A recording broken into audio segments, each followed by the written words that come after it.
Hello, everyone, and welcome back to the Tetracast. This is RPG Site's weekly podcast where we get the site staff together to talk about our favorite genre of video games.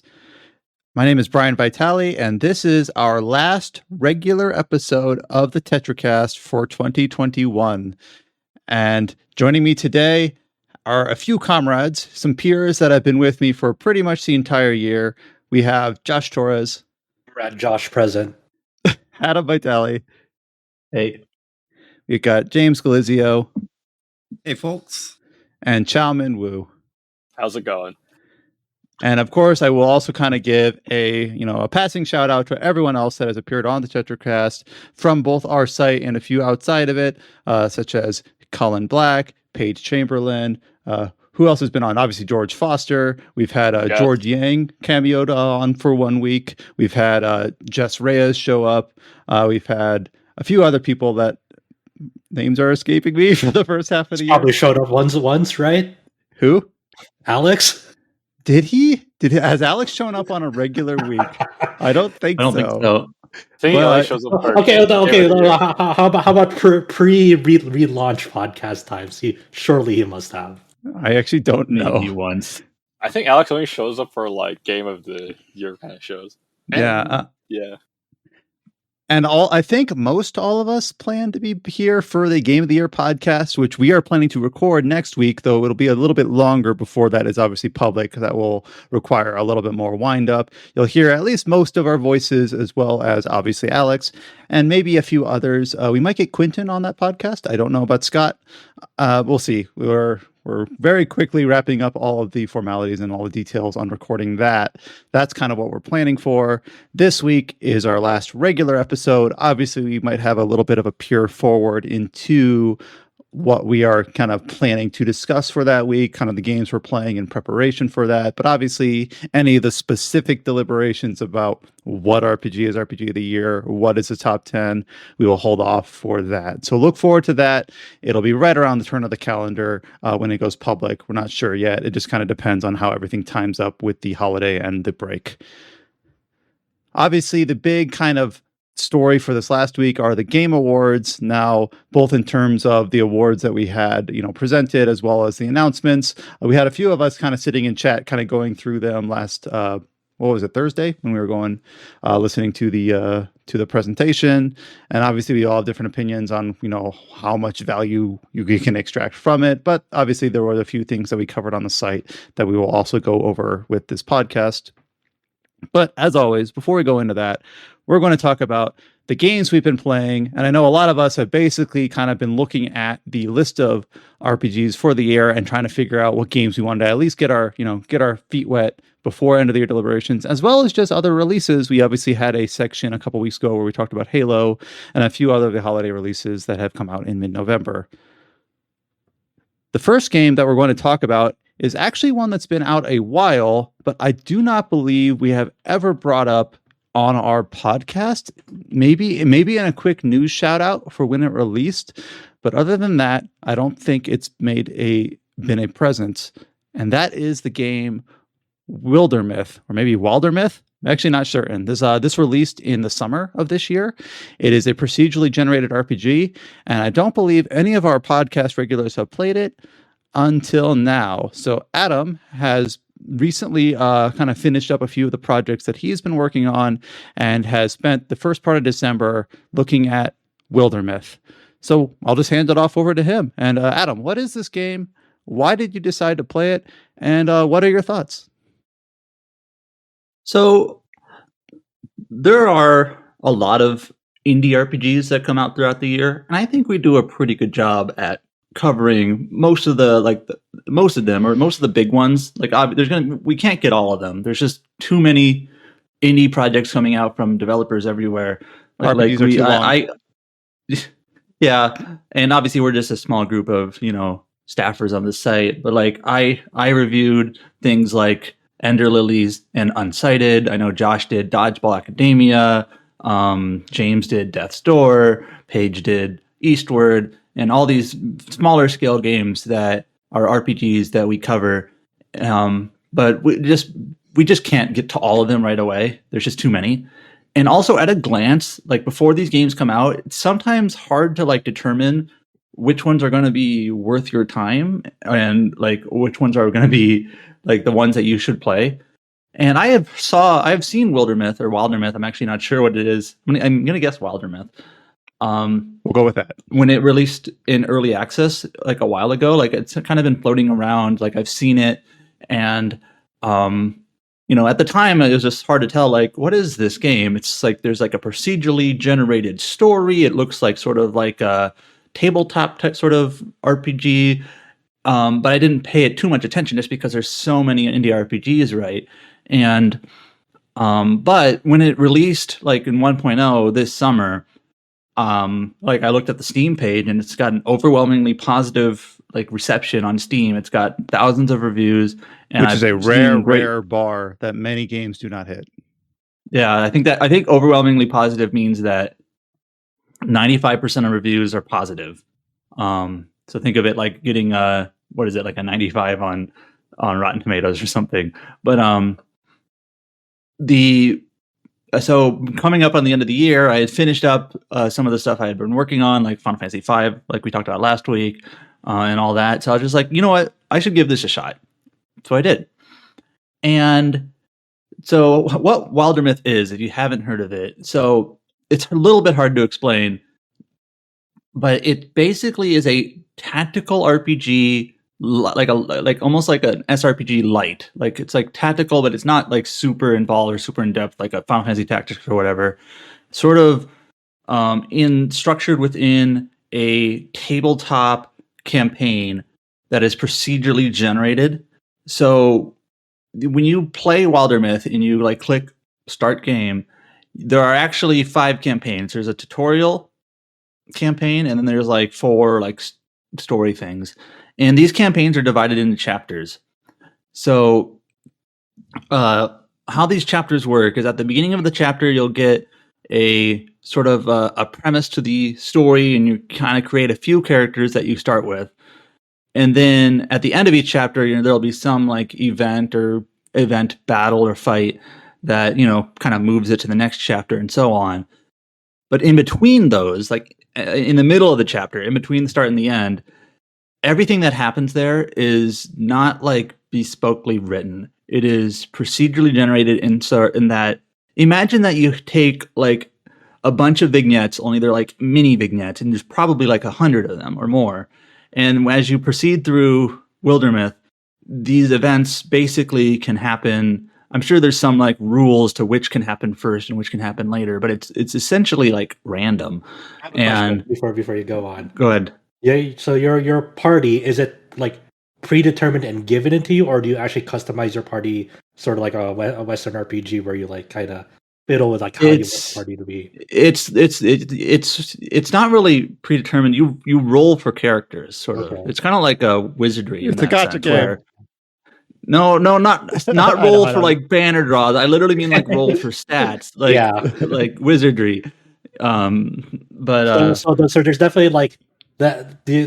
Is it like wizardry where like if you want to be efficient and min max, you have to like kind of restart the rolls every time. You have to go back and then re-roll, or then go back if you don't get like the maximum amount of skill or stat points that were allocated. Not really. It's not like exactly like that, but you do roll for characters, and it'll change their appearance. It'll change like some of their base stats a little bit. Like their HP and strength, and also their each character has, I believe, 3 personality. They call them hooks, and these personality hooks will be things like gossipy or bookish or courage or whatever. Brave, I guess. That's the word I'm looking for. But so you're not really tinkering. It's basically you just roll for like everything about that character is you just roll. Yeah. Okay. Yep. And so these events that happen, so like I said, like at the beginning and the end of chapters, those are basically set. So as you proceed through a campaign, but everything else that happens is essentially like the game is drawing from a big pot of events that can happen. And the events that can happen, I know by reading up a little bit on it, the events that can happen is somewhat based on what your character hooks are. So like you have, let's just say 4 characters, and they're going to have 3 hooks each. And depending on which characters you have, the hooks that they have, the relationships the characters have, because characters can either be a friend with another character, they can be a rival, or they can be a lover. And depending on like all of these things, these events can take place, and how they take place will vary a little bit. And also later in the game, especially like the events that take place in like chapter 4 might vary a little bit based on whatever events you ran into in chapter 3.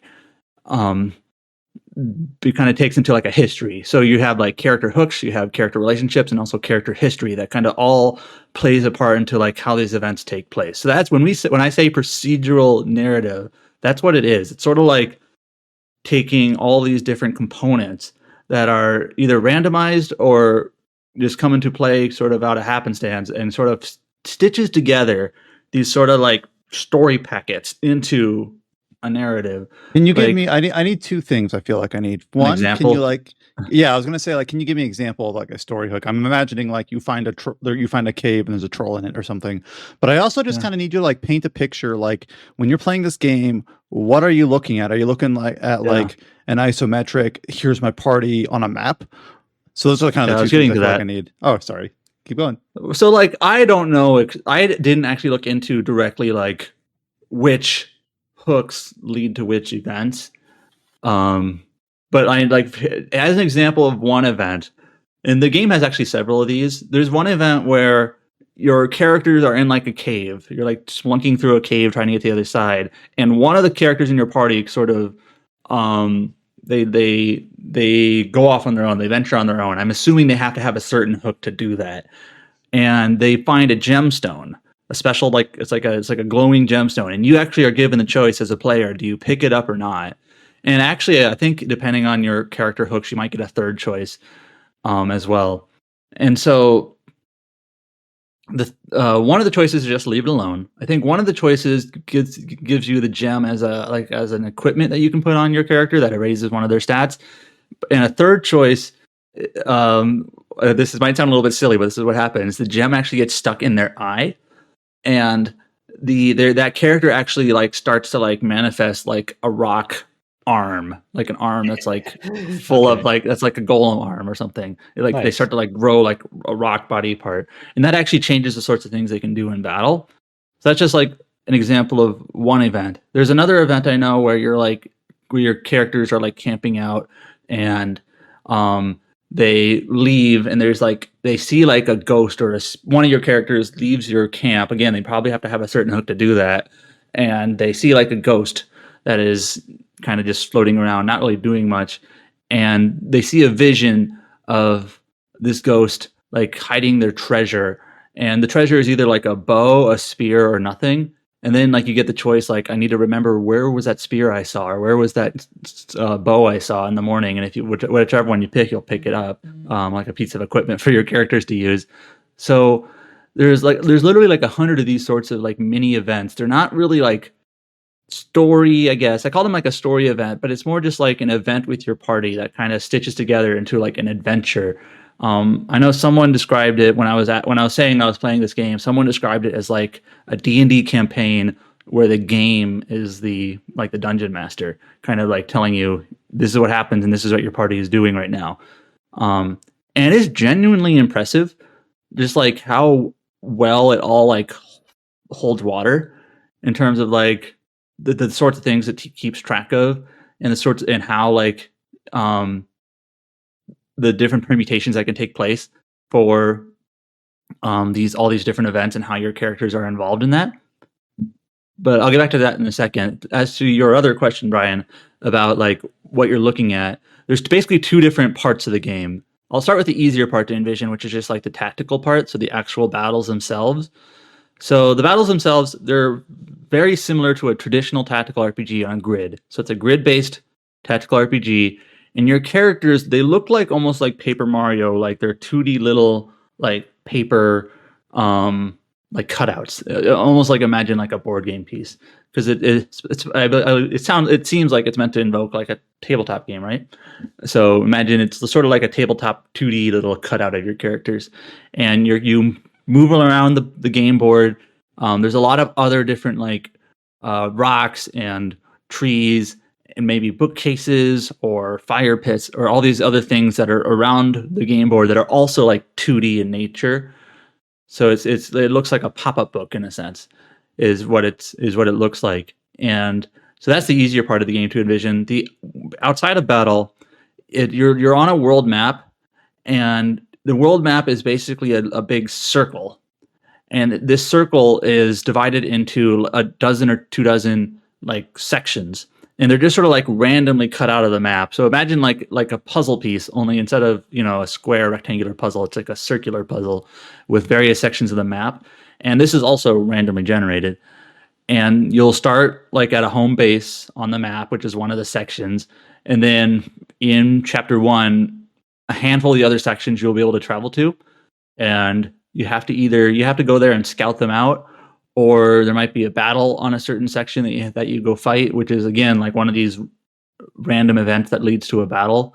You might find another settlement that has another person to recruit, and some of the sections of the map are also like untraversable. There might be like a ocean or mountains to give the map a little bit of like direction in a sense. It's not just like wide open all the time. So you basically start at one end of the map, or wherever you happen to start, it's random, and you see all these other places that you can go to, and then you eventually find like where the end of the map is, like where the chapter end is, and then after a little bit of a story event, the map will expand a bit to the next chapter where you can go to other places. So I think the game, first of all, does that yeah, it does. Yeah, the fact that you described it like sense? a pop-up book, and the fact that you say that the battles are just basically kind of a very standard sort of grid-based system with your character icons. Like, okay, I can picture it in my head now. Yeah. Now, the tactical RPG side of this is, like I said before, it's sort of like a tactical RPG light. There's only 3 different classes, so to speak. I actually don't remember the names off the top of my head, but there's like a warrior, there's a ranger, and like a mystic. So it's like physical fighter, range fighter, magic user. Pretty standard, like distilled to the very simple basics of it. Now, when you level up your character, it almost feels like a roguelike in a sense. It's not roguelike at all, like the game structure, but you get when you level up your character, they get like 3 different abilities that basically you get a screen that's like level up, pick one of 3 new abilities, and they're like randomly chosen. So you have to pick one that is most appealing to you in building your character, but it is random. That's what I mean by like being like a roguelike, is you oftentimes get like these random cards or whatever, like a deck builder or something. So it's not like you choose like out of a huge list what ability you want. It just kind of picks for you like which ones you can pick out of. And sometimes you'll get a really nice set of abilities you can choose, and sometimes you'll get like 3 crappy ones, and you're like, oh man, I wish I got something better. But it reminds me of when you're talking about Void Terrarium, about the abilities that you get in that game. Right, and that is a roguelike. Or like a mystery dungeon roguelike. So,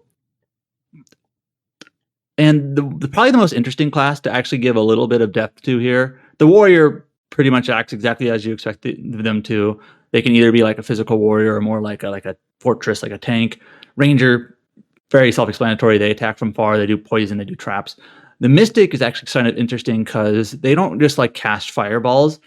What they do is they will, this is the wording they use is infuse. They will infuse with a part of the environment around them, and that will actually affect like a spell they can use once or twice. Literally, like for example, if there's a brick wall in a map, your mystic can infuse with the brick wall, and like one of the abilities you'll get is that you can basically fling a brick at an enemy. It's actually really strong. That's actually one of the strongest ones. It's just like this brick flinging thing that you can do. Or if there's a fire pit that's like lit, you can infuse with the fire pit and then like spew fire in a certain direction. So essentially, that like it's like it's almost like a geomancer. It's like a environmentally affected. Yeah. Okay.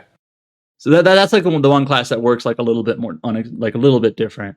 That's cool. I think in terms of like overall impressions of the game, I do think it is technically really impressive, but I didn't really land for me as well as I was sort of hoping it would. The procedural generated narrative it's like cool for a bit, but then it just sort of feels like, you know, when you just have a series of sort of like these random events that kind of stitch together, you can start to sort of see between, you can see where the seams are and like, oh, I see why this event happened, or oh, okay, it's going to do sometimes. When I play through the campaigns, it does get sometimes repetitive where might see an event in various campaigns. Do you always have the Which is same like a- grand goal? Like when you start with the campaigns, like is it always like the same like objective to quote unquote win or complete the campaign, or is that Yeah, different? well, the storylines to each campaign, there is like an underlying story to each campaign.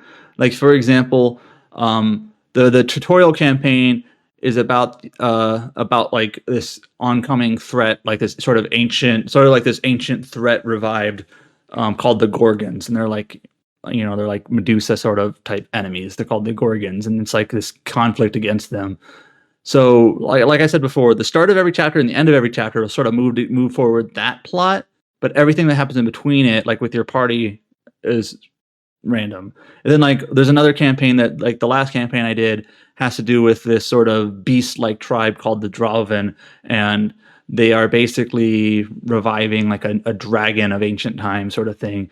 And so there's a different plot there that happens. So like the plots to each campaign are a little bit different, but the structure to each campaign is pretty much the same. It's just like big battle, or a battle at the beginning of the chapter, usually a bigger battle at the end of the chapter, and 3 or 4 or 5 of these procedural events in between those. So like the structure doesn't really change too much. Okay. I think the part of the game that it's still a good game, like, and I do think it's very interesting and novel and technically impressive. So like, don't get me wrong, but the procedurally generated story stuff, like rather than having, like a writer bespokely writing, like here's how the characters will evolve and here's how the character interactions are, and theming and whatnot. To be honest, there can't really be any sort of theming or like character development or things when it's procedurally generated, because it's just sort of these stitched together random events that happen. And yet, while there can be some progress from one event to the next, where like different characters will they might say an extra line if 2 characters participating in an event are like lovers, they might have like a slightly different dialogue because of that. But I kind of just felt like I could see through the seams too much, where it's like, oh, this event is taking place and it's taking place in this manner because like my character has this hook, or my character has this relationship with another character. So it almost started to feel like my characters weren't actually like characters, but just sort of like boxes of attributes. And like whatever their box shape was, or their attributes that were inside it, like that determined how these events took place. I don't know if that makes sense.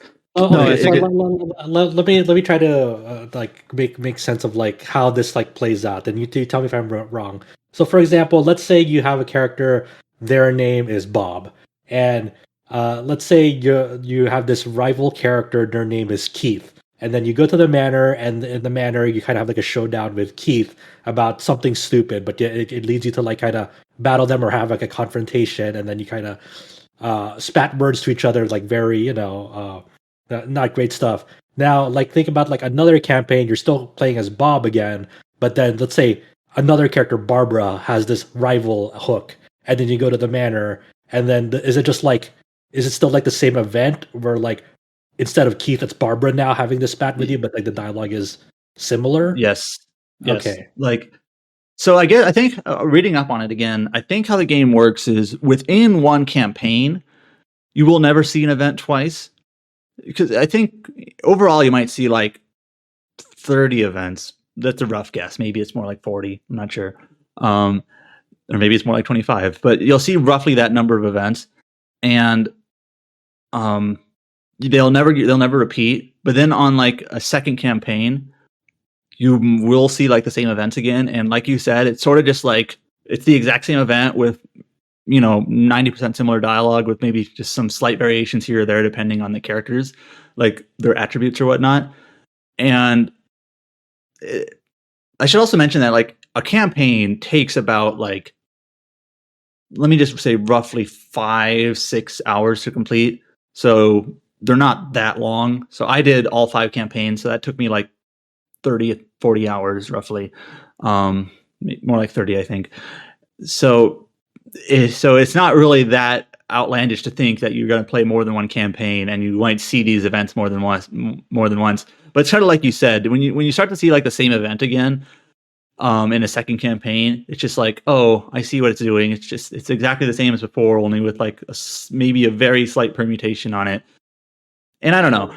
Yeah, maybe it's one of those things that's like complete a campaign and like kind of cool on it for like a few months or weeks, and then do like another one if you're up for it again. Instead, because like if you try to like marathon them back to back, like in your case, yeah, I think the longer I played, the more you sort of like the facade is almost like disappearing, or you can kind of see like, oh, I see how it's like what it's actually like doing behind the scenes now in terms of like this procedurally generated narrative. So that I think that almost like the longer I played it, it almost worked to its detriment, where I could sort of like the magic was sort of fading in a sense.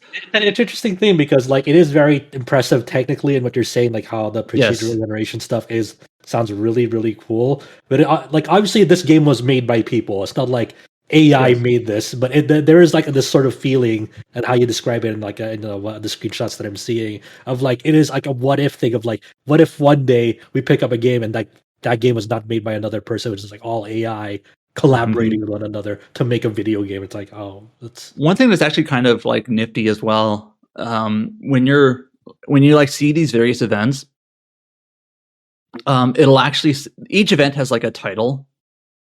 So like when you like, I don't actually remember any of the titles off the top of my head, but like, if you're entering a cave, you might see the event will pop up and it'll say like the hidden cave and it'll say written by like some author.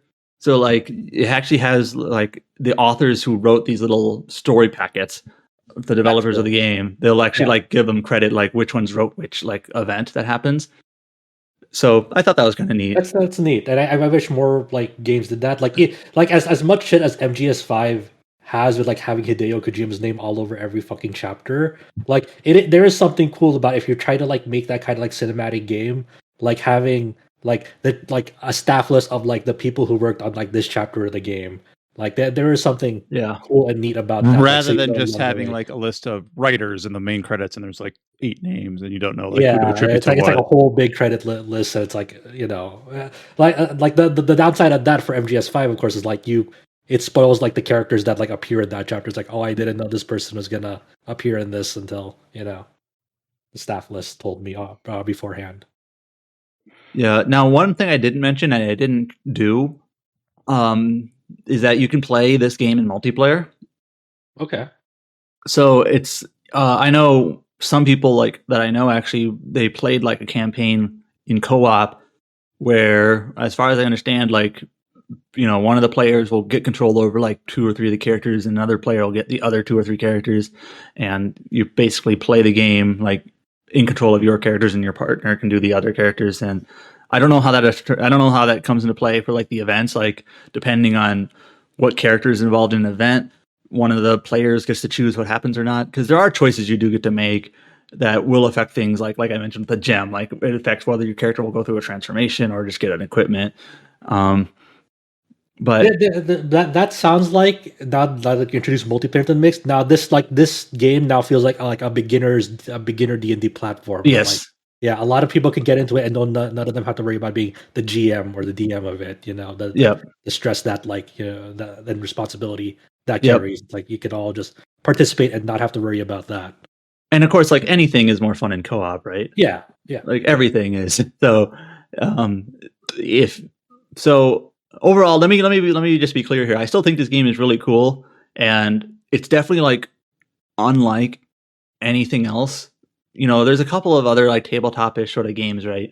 But in terms of having these sort of this stitched together narrative of your characters, and the things that you do pick with your characters may actually affect like future things as well. So you do have a little bit of like agency in there, but it is still like kind of just like randomly put together. And that does allow it to like each campaign you play will be a little bit different in terms of what happens to your characters, because it's basically drawing from hundreds of different events.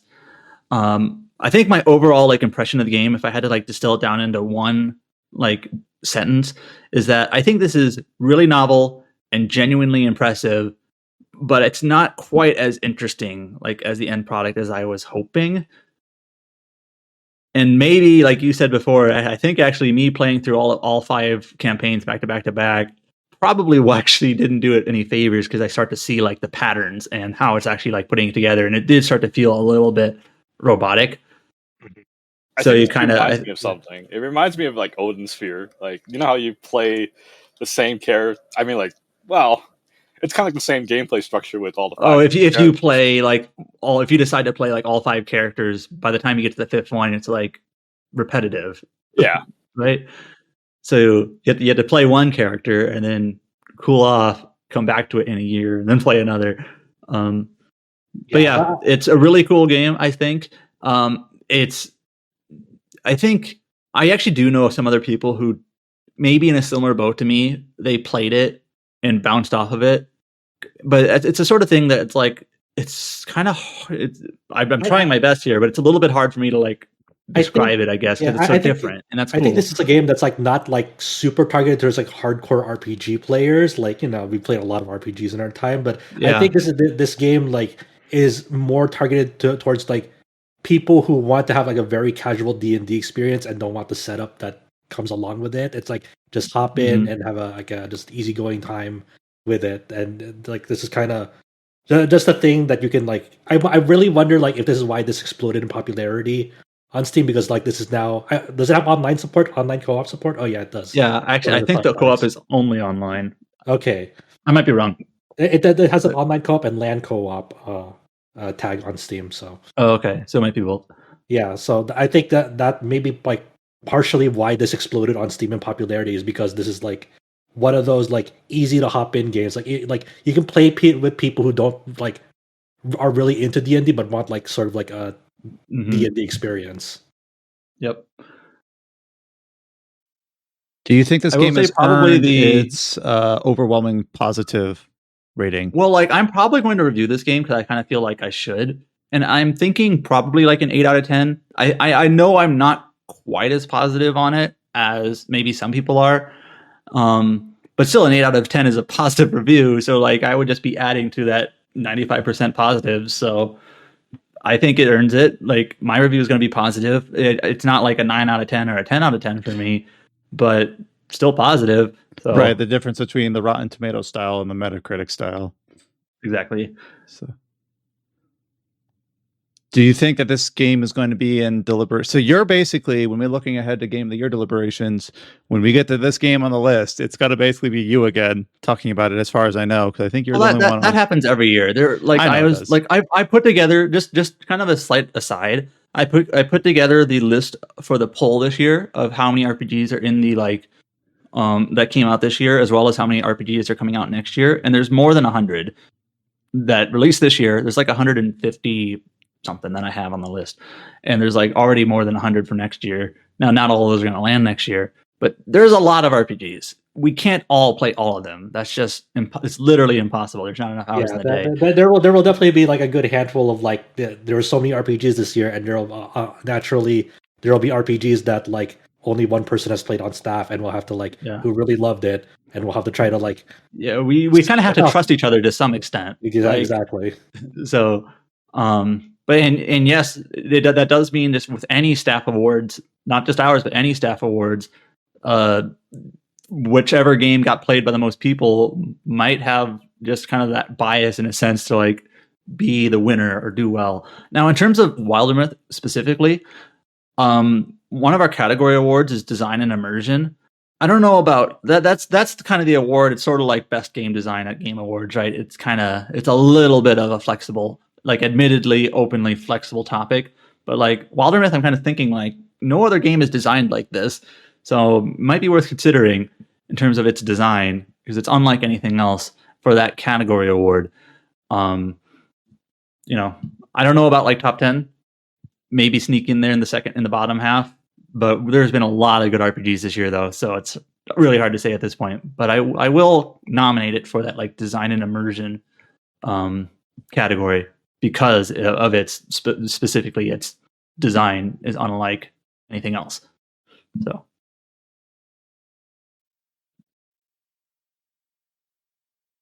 The next game we're going to talk about is one that we briefly touched on last week, and this is obviously a major release for December, and that is the new expansion to Final Fantasy XIV, Endwalker. Now, we talked about this kind of very, very briefly. We just skimmed the surface last week when we had Chow just basically talk about his experience simply trying to play the game at launch.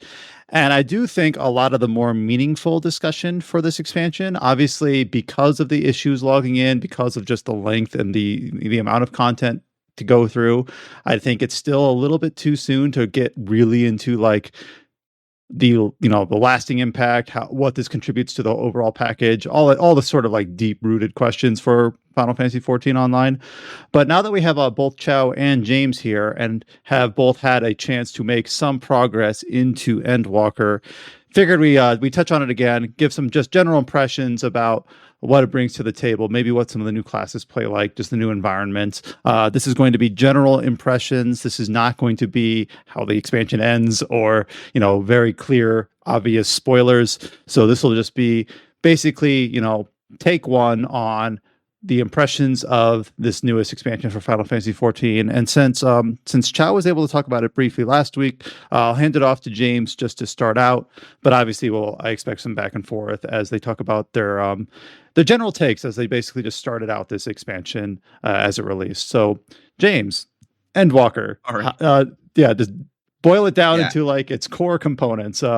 How is it? Before that, I just want to say, as an aside, both Chow and I have finished the MSQ, and he at least posted some strats for one of the extreme trials already in the staff chat. It's like, and I've been running it too. So yeah, we're both done with the MSQ. I think we both liked it quite a bit. I'm not sure how Chow feels about it in the grand scheme of things, like compared to Shadowbringers or whatnot. Like, I feel it's either the best or the second best. That's how I rate it. Yeah.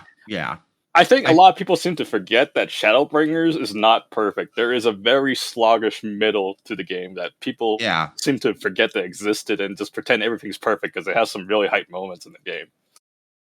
Yeah, in contrast, like Endwalker, like a lot of people say, oh, why is there these slow moments after these periods of tension? It's like, that's intentional. If the game was nothing but like constant like hype moments, it would get tiring after a while, and those slower paced moments are meant to kind of give you a refresher, especially with not talking about any specific spoilers. In some ways, Endwalker is like a horror game with some of the shit that happens. Now, just to kind of set the stage a bit, like how long, if you're mostly focusing on the main story quest and you're not trying to like spend a lot of time doing extra activities, just how long does it take once you're through the queue and you're logged in and you're playing? How long, like, is this like a 15-hour experience or more than that, less than that? 40 hours, I'd say. I'd say 30 to 50. 30 to 50. Yeah, so like 40, basically, splitting the middle. Now, for an MMO, that just seems kind of insane. Enough. Like, when I was playing it, my guild was giving me, or my FC was giving me a hard time for not doing the entire Ether current quest before finishing the MSQ. I'm like, what? Come on. They said I need to do the entire Ether current quest before I can call my legitimate, not, How can you say you've experienced the expansion if you're just trying to complete it so you don't get spoiled? Come on. Yeah. But yeah, you get the idea. Yeah. Okay. All right. I have one question. Did you guys get your pizza emotes? They don't get sent out until next week. But did you already order from Grubhub to secure your code? We did, but we don't know if it went through because the promotion was kind of jank, and nobody knows yet if it actually worked. Oh, I didn't even try because I'm in Canada, so I don't even know this promotion exists there, so I didn't even bother. Smart. But if you want honest impressions, I think Endwalker is the best story for an expansion for Final Fantasy XIV. And definitely the best story I've experienced in a game this year. That's high praise. Like that's I don't want to just let that lie, because that's really high praise that you just kind of like casually threw out there. Like, yeah, best narrative of the year. Very hype. I feel like it's generally the consensus. There's still like a contingent of people that prefer Shadowbringers, and there's nothing wrong with that, because Shadowbringers is still a fantastic story. But you look around, and I think there was like a thread with like a poll on Era basically saying, hey, which expansion do you think had the best story? And I think right now Endwalker is at like 58, 59%. It's like Yeah. a different emotion that you're dealing with. Like Yeah. both games are dealing with a different side of your emotions, and I feel like depending on how you relate to these emotions is how you feel about these expansions. Yeah, everything I heard about like the story is like it's really building up and paying off like their last decade with the game essentially. So if you've been with Final Fantasy 14, like every step of the way, like in terms of like length of time, even if you just started out, obviously, but if you really went, you didn't like buy like a boost to like, the latest expansion or anything, it really pays off in a big way for those people. Yeah. It's definitely the case where the more you put into the game, the more you get out of it with this expansion, with all the callbacks. I've seen several people. Sorry, I thought you were finished. Apologies for that. But I've seen several people after like beating the campaign for Endwalker saying things like, because this is basically the end of like the first like story arc, right? Like broadly. Is that correct? Yes, it is the end of the first story arc, and the next So story like arc so a lot of things wrap up at the end. No, I have not played Final Fantasy 14, so I don't have the specifics. But anyways, but my point was I've seen people saying things like, they literally like attach memories of their real actual lives to like Endwalker, like over like people saying stuff like over the last 11 years, this journey has been, one that I've like I can literally like append parts of my life to it. And like that, it's like been a long, almost like lifelong journey in a sense, being this MMO, taking place over the course of a decade and more.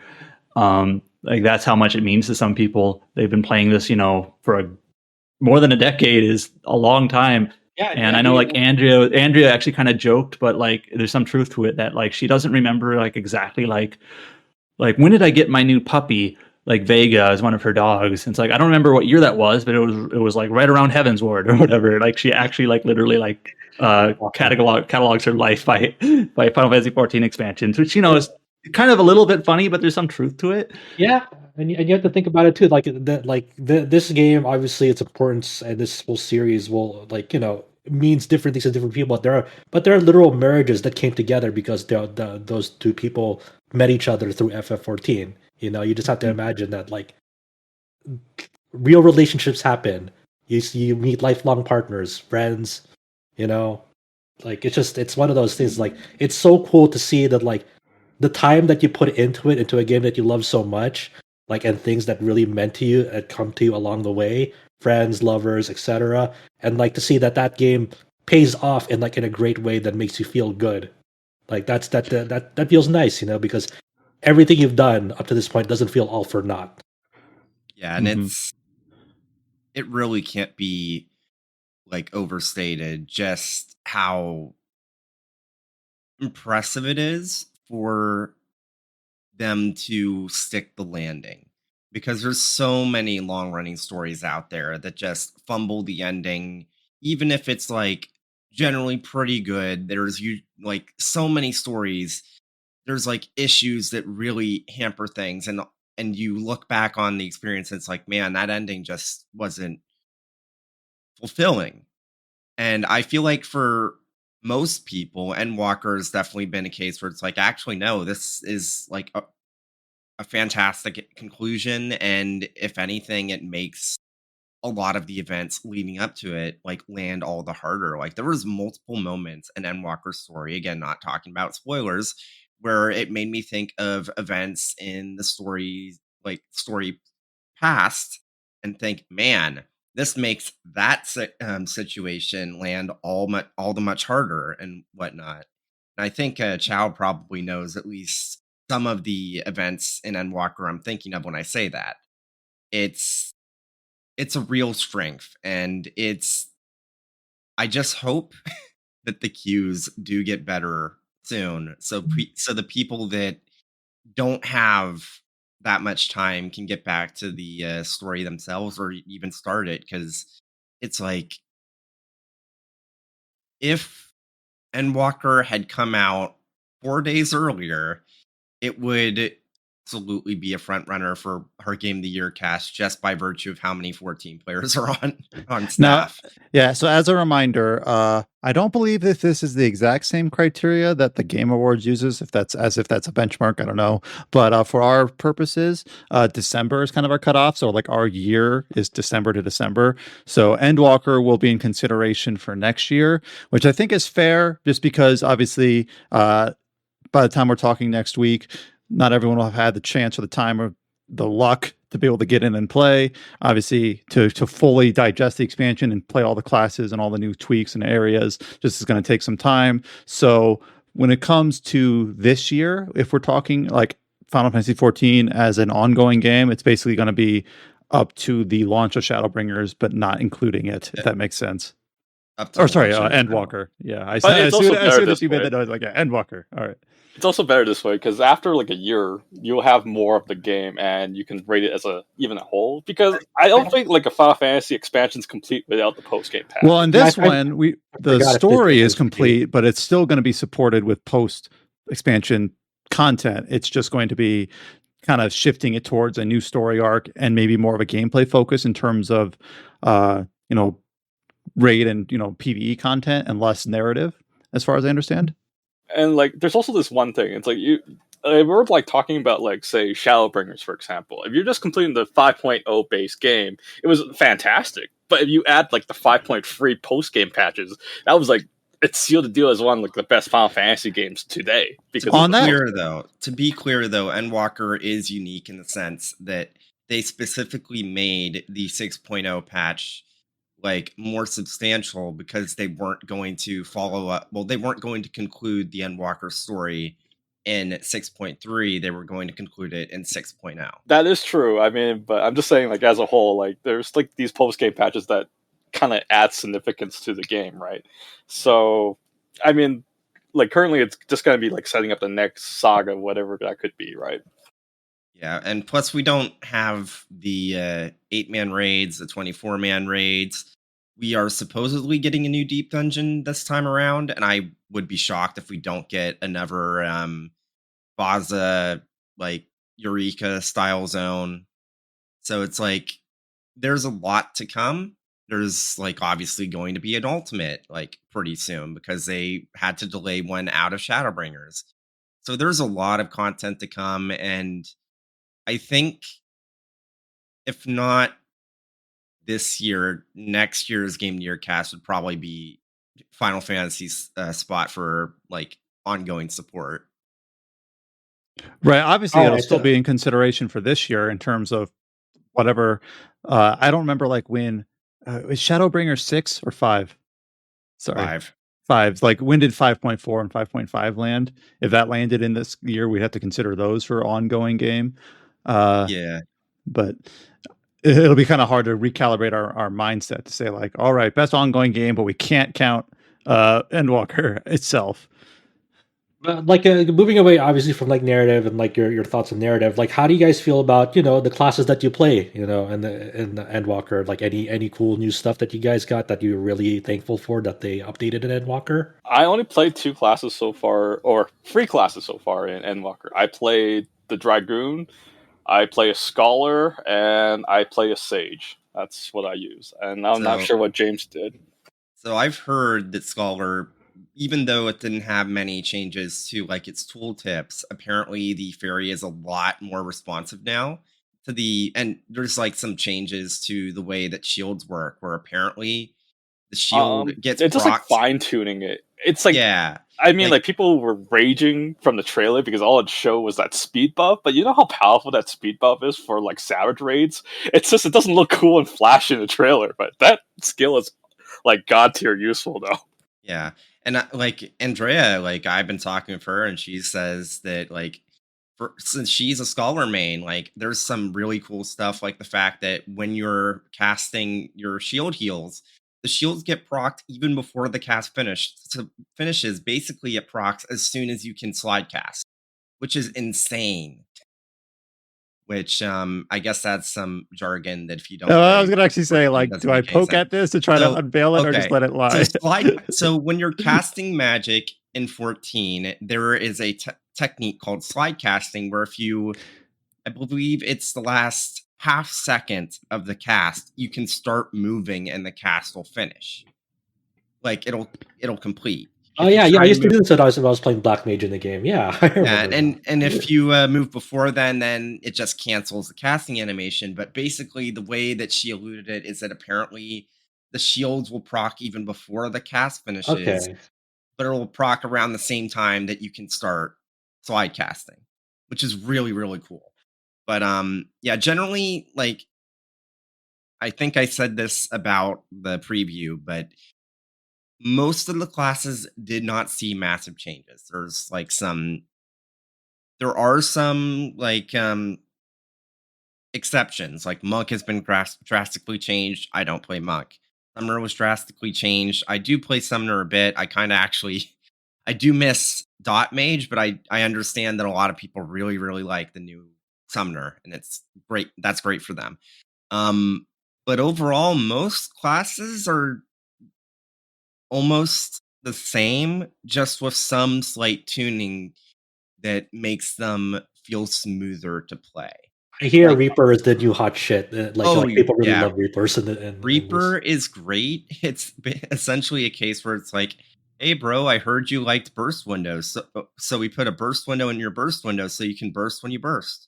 Yeah, I hear they pump up a lot of damage, and people are they're probably going to be nerfed sometime. Yeah. But for example, like Paladin, like I started playing through Endwalker with Paladin, and usually with an expansion launch, you log in and it's like, okay, how am I going to have to mess with my hotbar because like half the skills are gone? I hop into Paladin, everything's exactly as I left it. Did not need to touch my hotbar once the entire MSQ. No. The Dragoon is just lost their kind of like this key skill back then, right? It's called the Blood of the Dragon. You basically get like now, which is better. Yeah, it's a lot better. Basically, like Josh, like if you play fighting games, we're gonna use fighting game. It's like you're trying to maintain this combo, and you have to do the entire rotation to keep this combo going. And I think people just hated using it because at that lower level, it was really hard to maintain it. Yeah. It's different as now, a trait. Is it always as a trait? Is it always on you now? It's always on, and you don't have to worry about it. And the new changes that like at level 90, you get this one new skill that allows. It basically turns the Dragoon into like an AOE monster, so it's really good for like clearing like trash mobs and dungeons and stuff. You still jump with the Dragoon as a regular, right? Yes, you always jump. You need to use the jump to activate this burst skill. I can't really say the burst skill. It's a very hard name to say. But but basically, once you activate it, you could use this really powerful ability called the Stigma Jump, which is like, or Star Jump Drive, right? It's like a red giant burst jump. You can actually see that ability in the Endwalker cinematic trailer, when Estinian does his jump. All right. Any other like general impressions for now? Like whether it's like exploring the moon or if that's. I was gonna say the last thing we haven't talked about yet is like environments or the new areas. Okay, so basically, the best environments in the game are the ones that weren't talked about, so I'm not going to talk about them. Instead, what I'll talk about is a mechanic thing that they do in Trials, which is consistent with all the Trials in the expansion. It's nothing spoilery, but one thing I really, really like that they've done with encounters in Endwalker is that they've taken advantage of outside of the arena for mechanics. Like, for example, the first trial has a move where he basically kind of makes these constellations in on the side of the arena, and they correspond with sections of the arena, and you have to be like, okay, there's not a star in this section, so that's a safe spot when they come crashing down. Or in another one, there's like these timed like planets colliding, and that causes an AoE, and you have to pay attention to them as they're rotating like almost like clock hands, and you have to position yourself because it's like, okay, when are they going to collide and where are they going? And surely there's an easier mechanic to understand than prime numbers, right? Yes. Okay. I would clear the Eden Savages back before they before this expansion landed. So I hear prime numbers is a really big roadblock for a lot of FF14 players. Well, it's not like a roadblock. I think the problem is it's like if you did the Boja version, it's like, oh yeah, can you do multiple timetables for free? But before I do that, I'll fear your characters so they go in the wrong direction first. So that's why you can't do the math. That sounds great. I can't believe this game requires me to do math. Jesus Christ. And it makes it even better to hear the Final Fantasy Tactics music going running with it. Does anyone remember the? What is it? Is it the calculator job class in Final Fantasy Tactics? I never fucking touched that class, dude. Arithmetician or whatever it is. Yeah, like it was like the most broken job class from what people said, but I have no idea how to do math. I mean, I was just like, it was so much work. I was like, I'm too lazy to do this. I have a math degree. I'm built for this. I can do this. There you go. You're ready for the FF Tactics remake remaster whenever that gets announced in our lifetime. I forget. Was that in the NVIDIA leak? Tactics remaster? No. I think so. And Chrono Cross. Remember, guys, Chrono Cross. Yeah, more on that later. All right, that sounds great. Yeah, Endwalker sounds. I'm glad that it lives up to expectations and shatters them. That's really cool to see that like the amount of time and effort people have gone through over the years for this game, and just like and remember, like FF14, it's still one of the biggest comeback stories in video game history. Just now, it's weird because as an outsider, I feel like if the consensus takeaway was, yeah, Endwalker's not as good as Shadowbringers, but Shadowbringers was a high bar, so we're fine with that. Like if that was the takeaway, I'd be like, people would be content.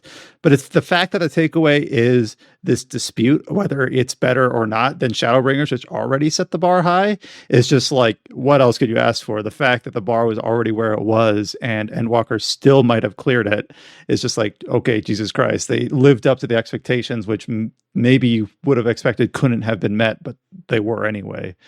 So best case scenario or best outcome possible. I imagine development was not easy because I am sure this whole thing was developed, if not most of it developed under COVID times as well. Yep. So similar to Adam, I've also kind of been looking at games to kind of sort of at least try to finish up before we go into deliberations for our site. So I've been looking mostly at RPGs. Adam obviously went into Wildermyth.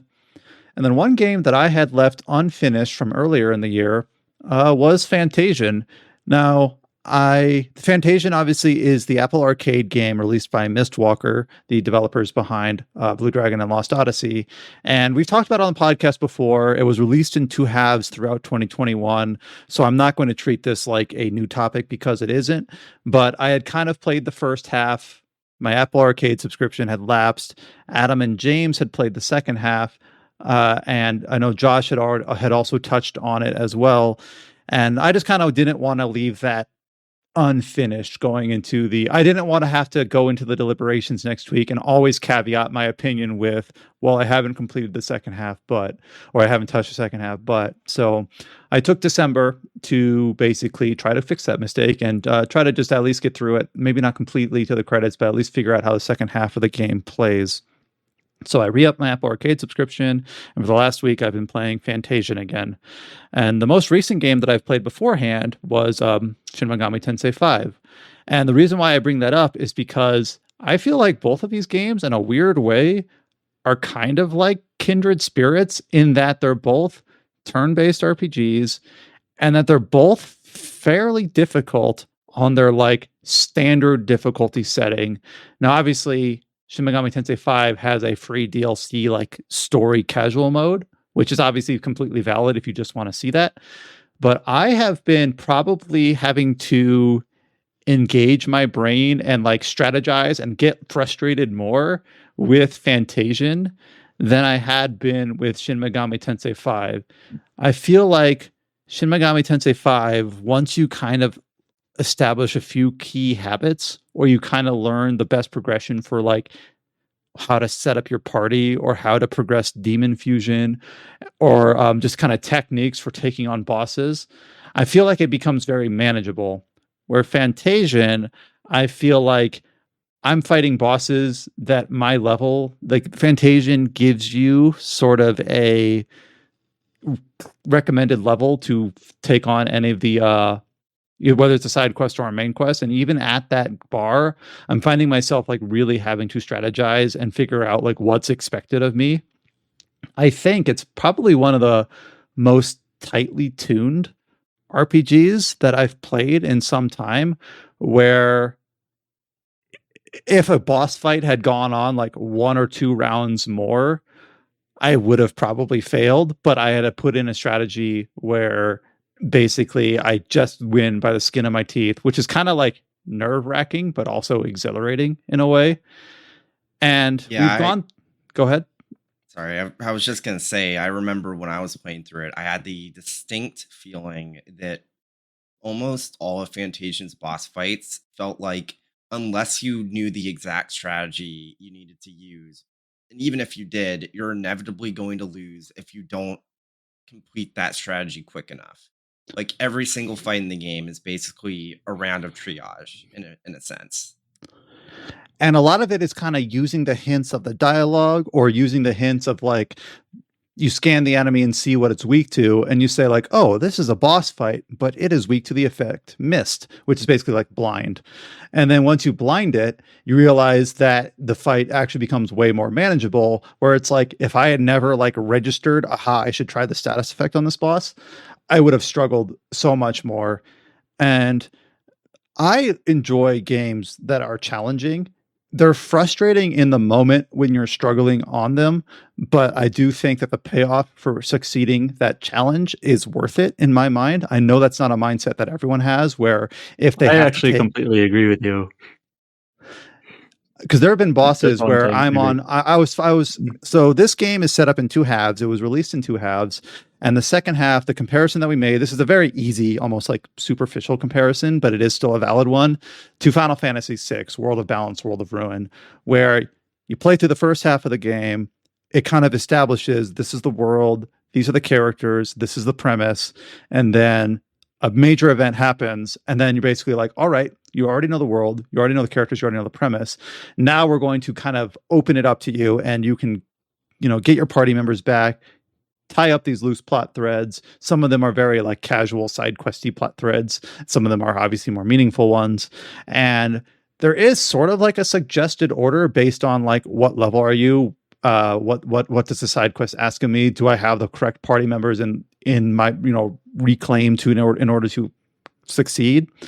But it is still very open-ended. And I was doing the quest where I needed to get the last 2 party members back, Kina and Cheryl. And there's a big boss fight that involves. And I never quite, like what James said, I never quite realized like if there was a key, like if you do this, you will win, or if you do this, you will understand what the boss fight is asking of you. But I did find a strategy that worked, but it involved me going into like all my characters' gear, and like this will only work if I make Zinniker, resistant to fire and give him like a self regen buff. And then this will only work if I make sure that Leo has his ultimate attack that hits everyone. And this will only work if I have enough items on hand so that Ez can do his like item crafting. Ez is like the Riku of this game, where he like combines items together. And he's like the best character in battle. And like, so he's like a mainstay.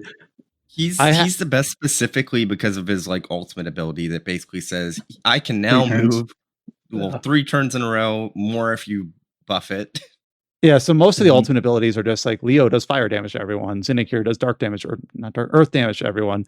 But Ez is like, I will act 3 times in a row, which basically means like he can buff you, heal, and do damage, or 2 buffs, or top you off, or whatever. He basically, it's a very versatile ultimate ability that can suit so many encounters.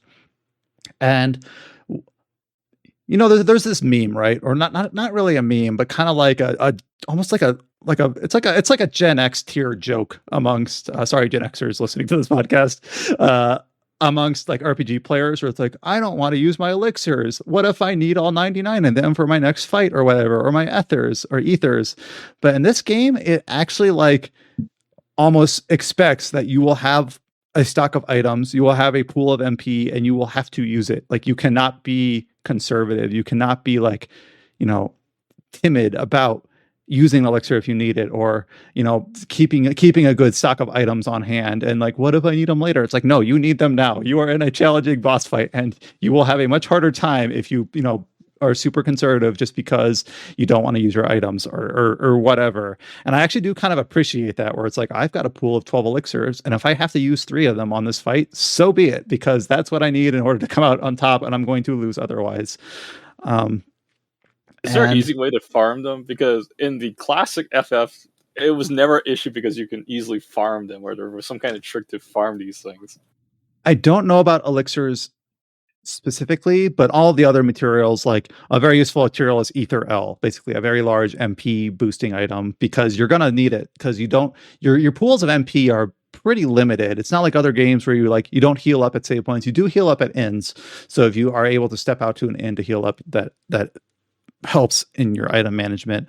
But you can like farm most items. I'm not sure about elixirs yet. Maybe I'm not far enough in the game, but yeah, I do appreciate that this game is sort of like, you have this capability to, the very classic turn-based RPG layout, attack, magic, item, or whatever, where it's like, you will have to dig into your item pool, at least the way I'm playing it. Maybe Adam or James didn't do it that much, but I'm like, these are useful as hell, and I'm going to use them.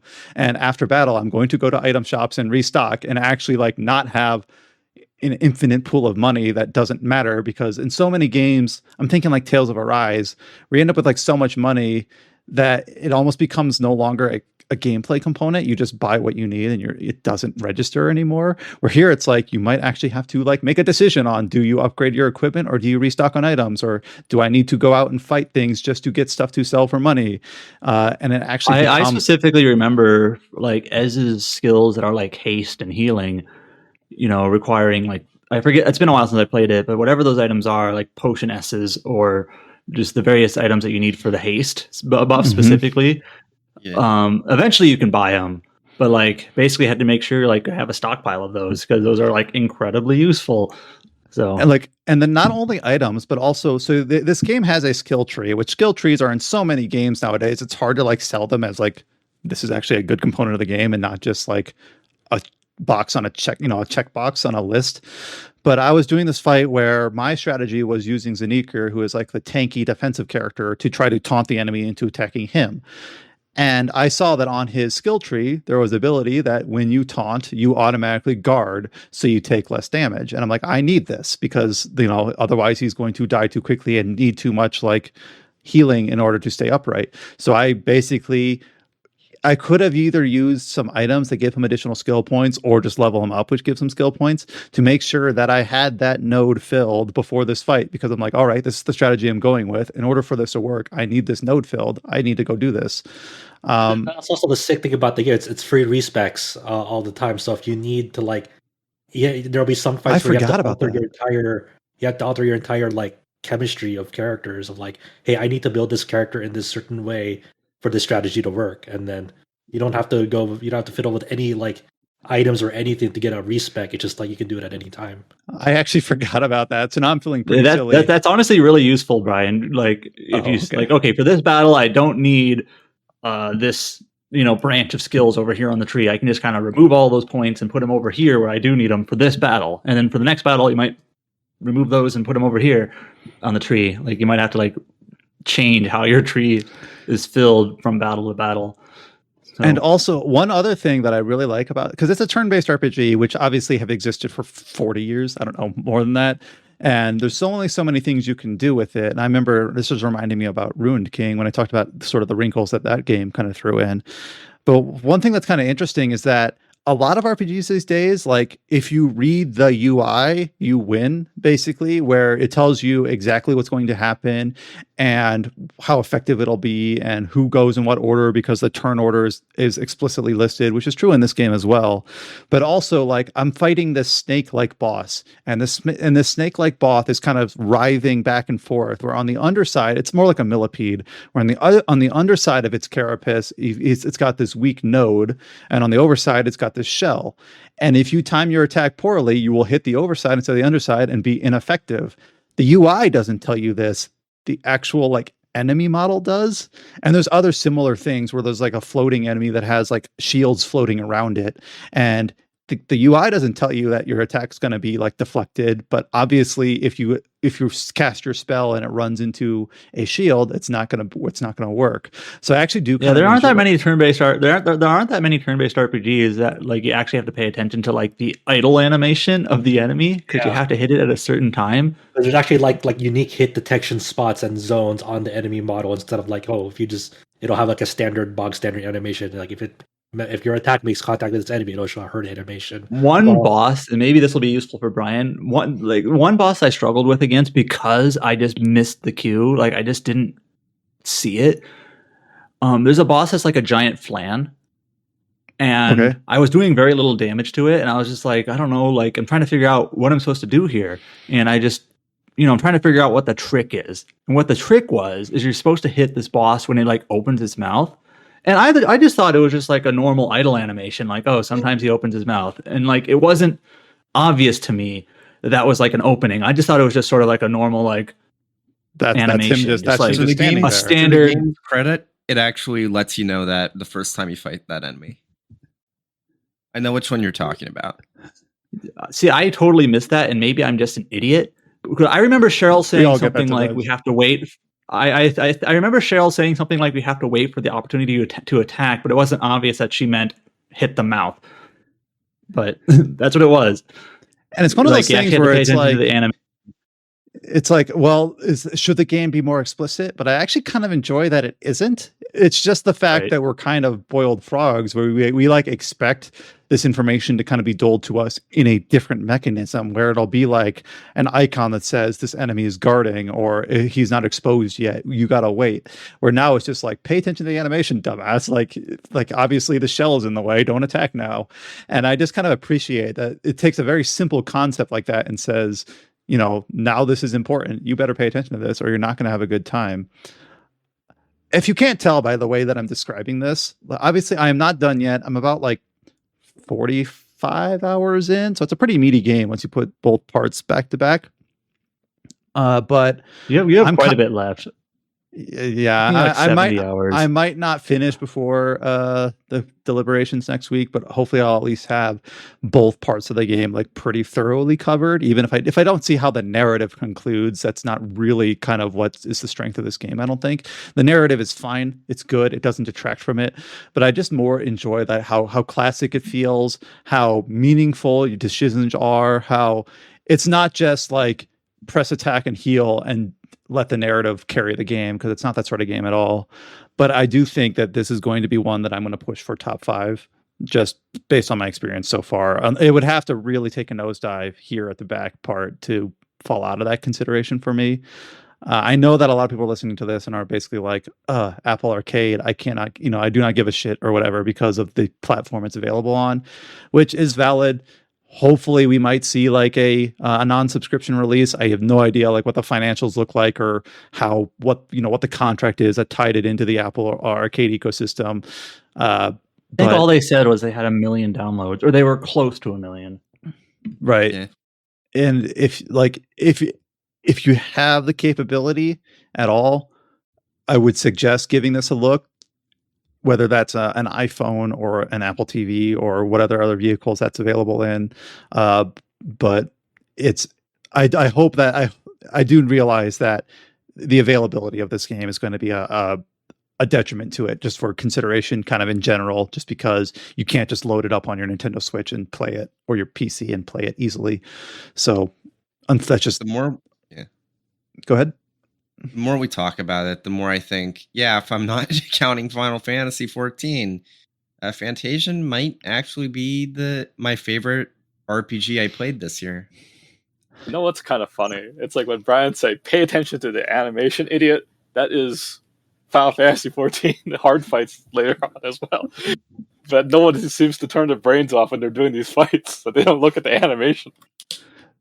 Well, I think that that I don't want to go too much on a tangent, but you could like make like a whole discussion about like how much of a game is delivered through UI and tooltips and that compared to like the art and the sound and the just the more pure aspect of the game. But I don't want to get into that. It feels like it's kind of like too hybrid for me right now. But maybe that's that. I think there's something there that you could really like tug at and really kind of like unravel and see like how that benefits certain releases over others, and especially in the RPG space where so much of it is, you know, diluted into spreadsheets and stats and, you know, these kind of idealized representations of how strong a character is, or even just the fact of turn-based in general is less arbitration of how a combat encounter plays out.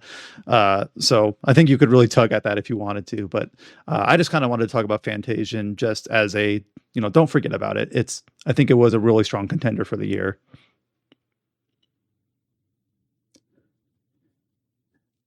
Now, those are the only 3 games we had explicitly listed to talk about here at the start, though I don't feel like we gave maybe Josh. I know Josh is we talked last week about him just kind of dipping his toes into a few various games, both RPG and non-RPG that he's been looking at. Did you have anything else you wanted to bring up here on the your last opportunity for a regular podcast check-in on games you've been playing? I am still working through Omori slowly but surely, but I am gonna give it its due because I think it's one of those games that it probably deserves that look. It's like about maybe like 2 hours in, so it's not that far in, but there's already some elements of it of like, whoa, this is kind of crazy. So I'll get into that probably, you know, game of the year time. Hopefully I've gotten through most, if not all of it, but there are definitely moments of like, this is kind of crazy what it's doing.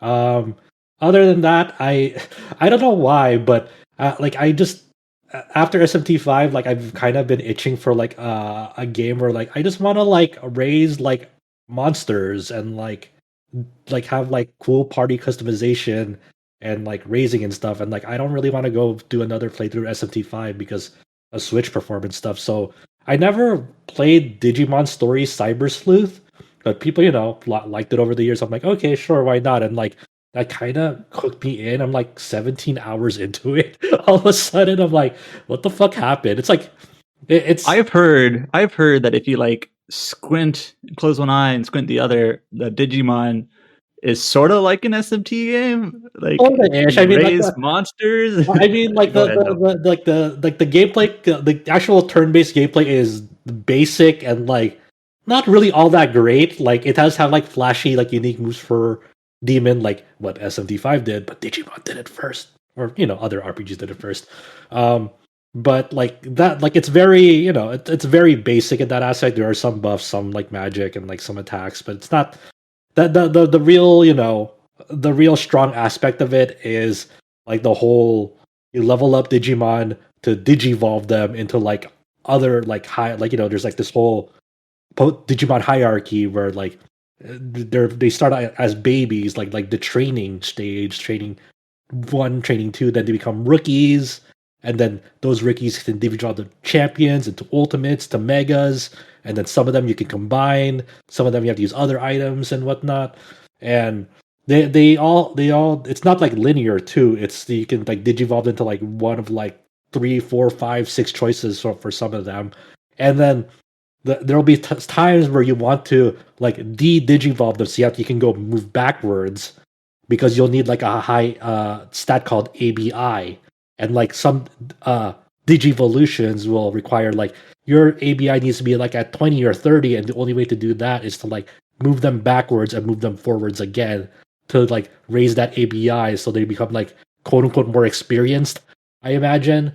So like there's this whole like leveling thing where like you're leveling them to do like get into a higher like unexplored like evolution, and then there's this whole like training island farm that you can like have them on where they kind of like grind by themselves, so you don't have to worry about them as you're moving through the game. It's a neat little thing. It's just one of those things. It's like I kind of just like want like a game that's like has like cool party customization that's scratching my itch for it, and that's been fine. I've dipped my I've spent some time with another Eden mobile game, Chrono Cross collaboration. I started that and put some hours into it. It's neat because it doesn't follow the storyline of Chrono Cross, obviously, but it does deal with parallel dimensions. So at the very beginning you don't even meet Surge right away. You stumble into Harlan Kid at a certain point, and then you have to kind of choose who you want to bring with you, either Harl or Kid, because they won't cooperate with another, obviously, because Harl works for Lynx, and Kid hates links. Go play the game if you want to find out. So it's you can. I chose Kid to venture with, and then you eventually meet Surge, and then there's this whole mystery that revolves around, hey, the cast of Another Eden got transported to another dimension, another parallel dimension, where in the actual Another Eden game, there's this whole dispute between the beasts and humans, and in the original Another Eden storyline, there's this place called Unigan, and who houses this Midlands castle. And at the start of the game, it's occupied by beasts. But as you move on through the story, you eventually liberate Unigan from the beasts back to the humans. But in this parallel dimension, it's a timeline where the beasts won, and the main characters are like they fell off that castle terrace and they disappeared. You don't know if they're dead in that timeline or not. So there's this whole mystery around that, like what the hell happened around here. So right now I'm working with Surge and Kid to essentially because in that parallel dimension, Lynx is involved because he's been spewing some things to the Beast King and up to no good. Like who knows what's going on. I'm working my way through that. I've kind of interfaced with some of the more unique battle systems that we detailed, like from the field effects to equipping elements to the Chrono Cross characters. Yeah, I think I mentioned this on a previous podcast, or it might have just been we were chatting about it. I don't quite remember how like Chrono Cross's element thing works. I remember it was something like you set up, like you said, like an element field, and it's some sort of like tug of war where you like have some sort of element in play, but I don't remember it. Yeah, I don't think assume the mobile game is something similar. Somewhat similar, but not as like in depth or granular like in the original game. Because in this one, the field effects obviously you'll have your standard Another Eden characters also participate. So the field effects are basically, hey, in this like oval shape, like it is divided to like 3 rings in that oval. Where like say the outer ring is like green, and then the inner oval is like blue, and like the smaller ring is like red. So that means in that turn, wind skills will get a big damage multiplier. Water skills not as much, and fire skills only a little, but they're still enhanced just a little. So that's what like field skills are in that how are represented under Another Eden. And then how elements come into play is you'll find like these element items throughout the crossover. So I'll find like one that lets me regenerate health, one that does like earth damage, and one that does fire damage. And you can equip those onto the Chrono Cross characters, and that becomes part of their move set.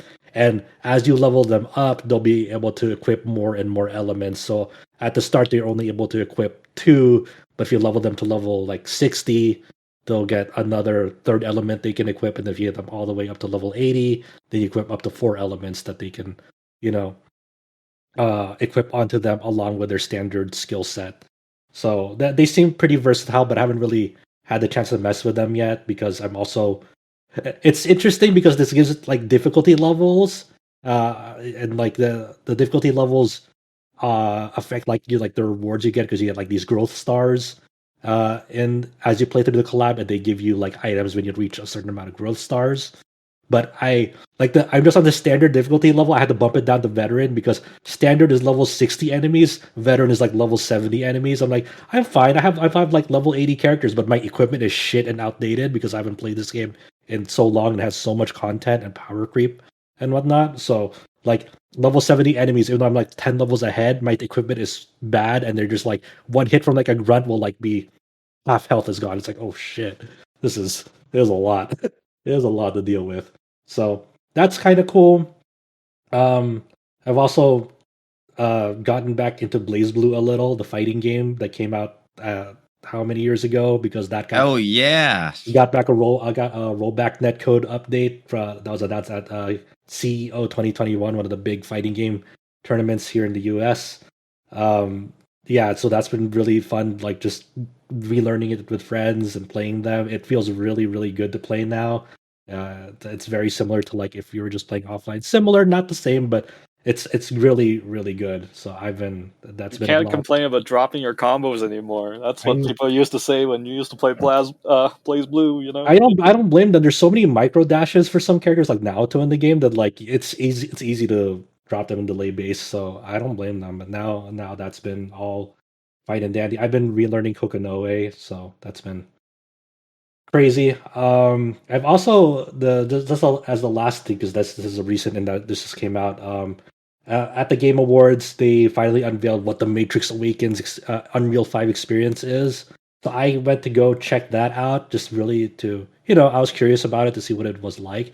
It's a really interesting like tech demo, but it's if you have a very passive curiosity about like game development, like I would suggest you kind of check it out because it's really interesting to see like where graphical engines are gonna go next because a lot of games, even JRPGs, like have made the switch to Unreal Engine 4, like Kingdom Hearts and Tales of Arise, and this is like where the future of video game graphics are gonna go next. I'm sure a lot of people are gonna hop into Unreal Engine 5 as that gets rolled out, in the years to come.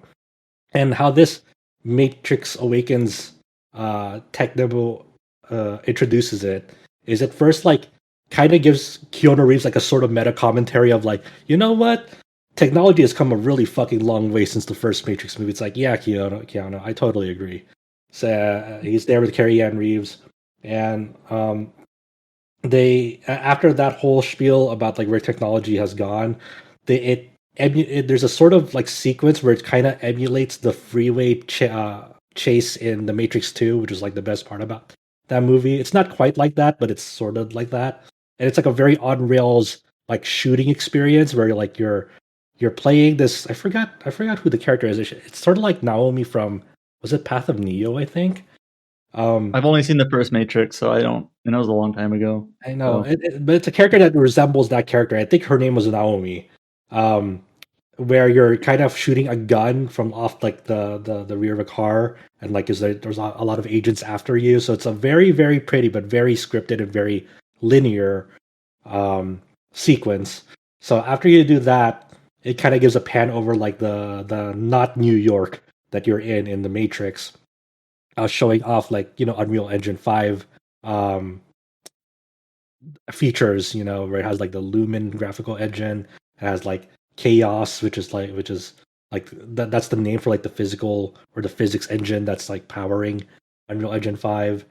And you can actually like toggle certain like aspects of like the visuals in it. So like say here's like an example of like what Lumen is like behind the scenes. You can like toggle like the city from day to night in that like sequence, and it's all very fast, day to night, boom, just like that.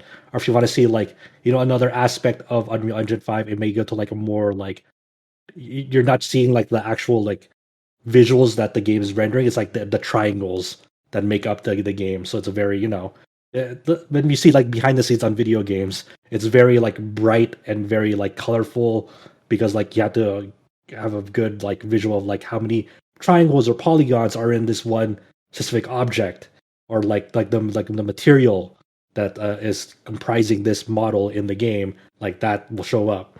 So that's really cool. And at the final part of that tech demo, it's like you get to like roam around the city. There's not much interactivity of what you can do. You can like run around, you can like drive park cars and explore around that way. But then there's like this whole free roam camera that you can do, that you can basically just go anywhere in the city, but you can't like explore rooftops, but you can look at them and like get like a close up of like anything that you do in the game essentially. So like if there's like a car crash that you caused, you can like just like kind of freeze frame it and like see like the innards of like the car damage and how like that affected the environment to the other car, or like just like NPCs, like the NPCs and like their clothing. It's like all very high visual fidelity. And it's like that's fucking crazy. Like how this looks. It's like it just really makes you think of like what are video games gonna look like when they like kind of start getting familiar with this engine and like using its tools.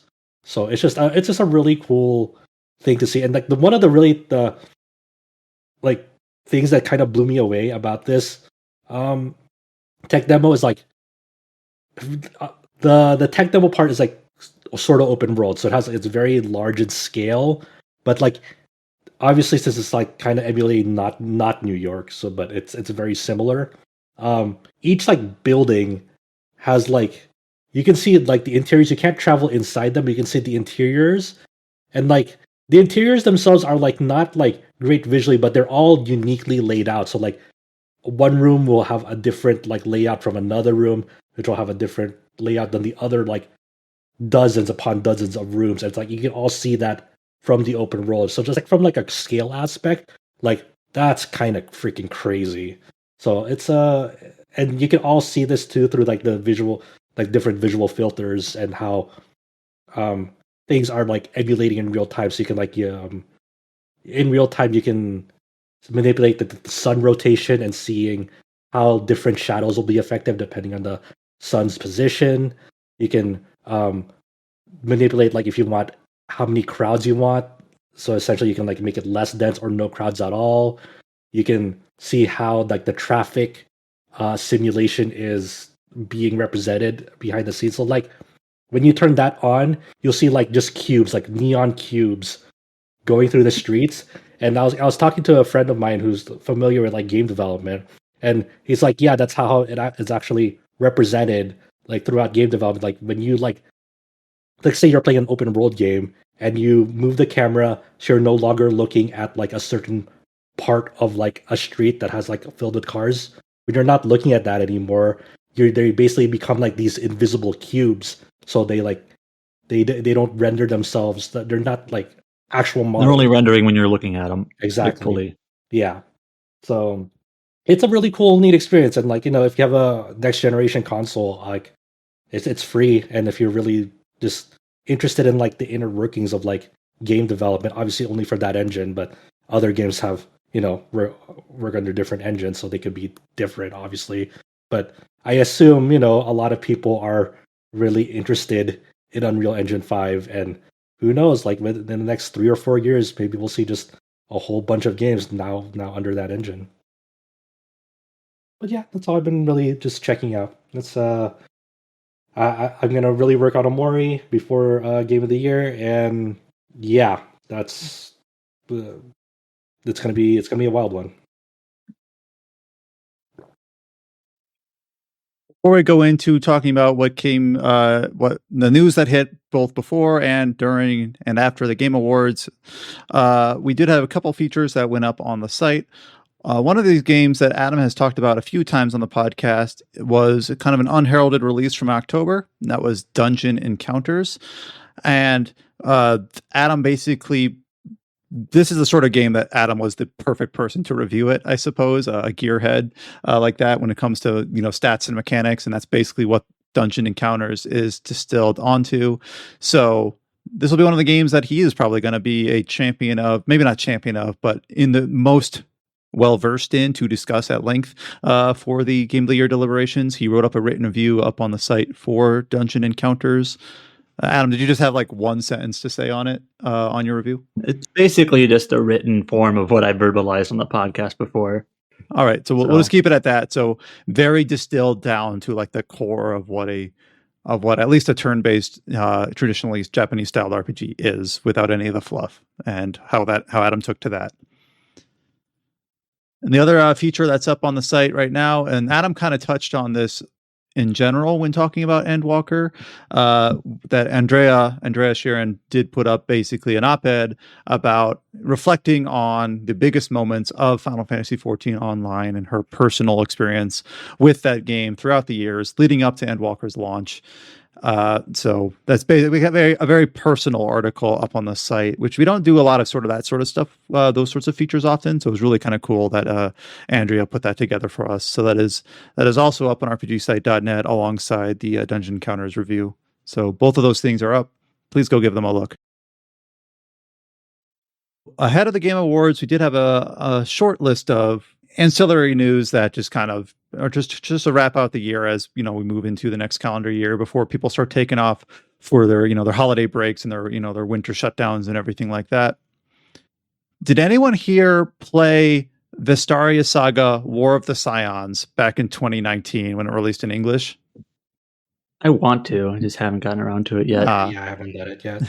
So Vestaria Saga is a series of tactical RPGs that are developed by the Fire Emblem series creator Shozu Kaga, with some series character artists and other staff behind as well, such as Mayumi Hirota, who was like the character designer from Thracia 776.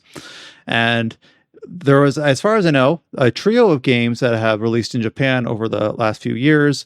And the only one that was released in English so far was War of the Scions back in 2019. Well, we did learn that Vestaria Saga Gaiden, the Sacred Sword of Silvanister, will release on Steam in English next year. So this released in Japan in 2019 and will, just like War of the Scions, will get a late English release a few years after. So we'll have, by next year, we don't have a clear date other than 2022. We'll have 2 Vestaria Saga games available in English. There's one other game in Japanese called Heroes of Luca that is kind of like a small side project in the Vestaria Saga series. Prequel. I understand it. So that'll kind of be like the remaining Japanese only release. And a Vestaria Saga. Just to jump in here real quick, these games are just sort of like, they're almost just like pet passion projects from Kaga. He develops them mostly like on his own and with some like volunteers. Like I don't even know if they're like formally paid. I'm sure they get something, but it just he's making it with SRPG Studio, which is, you can get that on Steam. And when he releases these games in Japan, it actually is just free. Like you can download the Japanese games right now.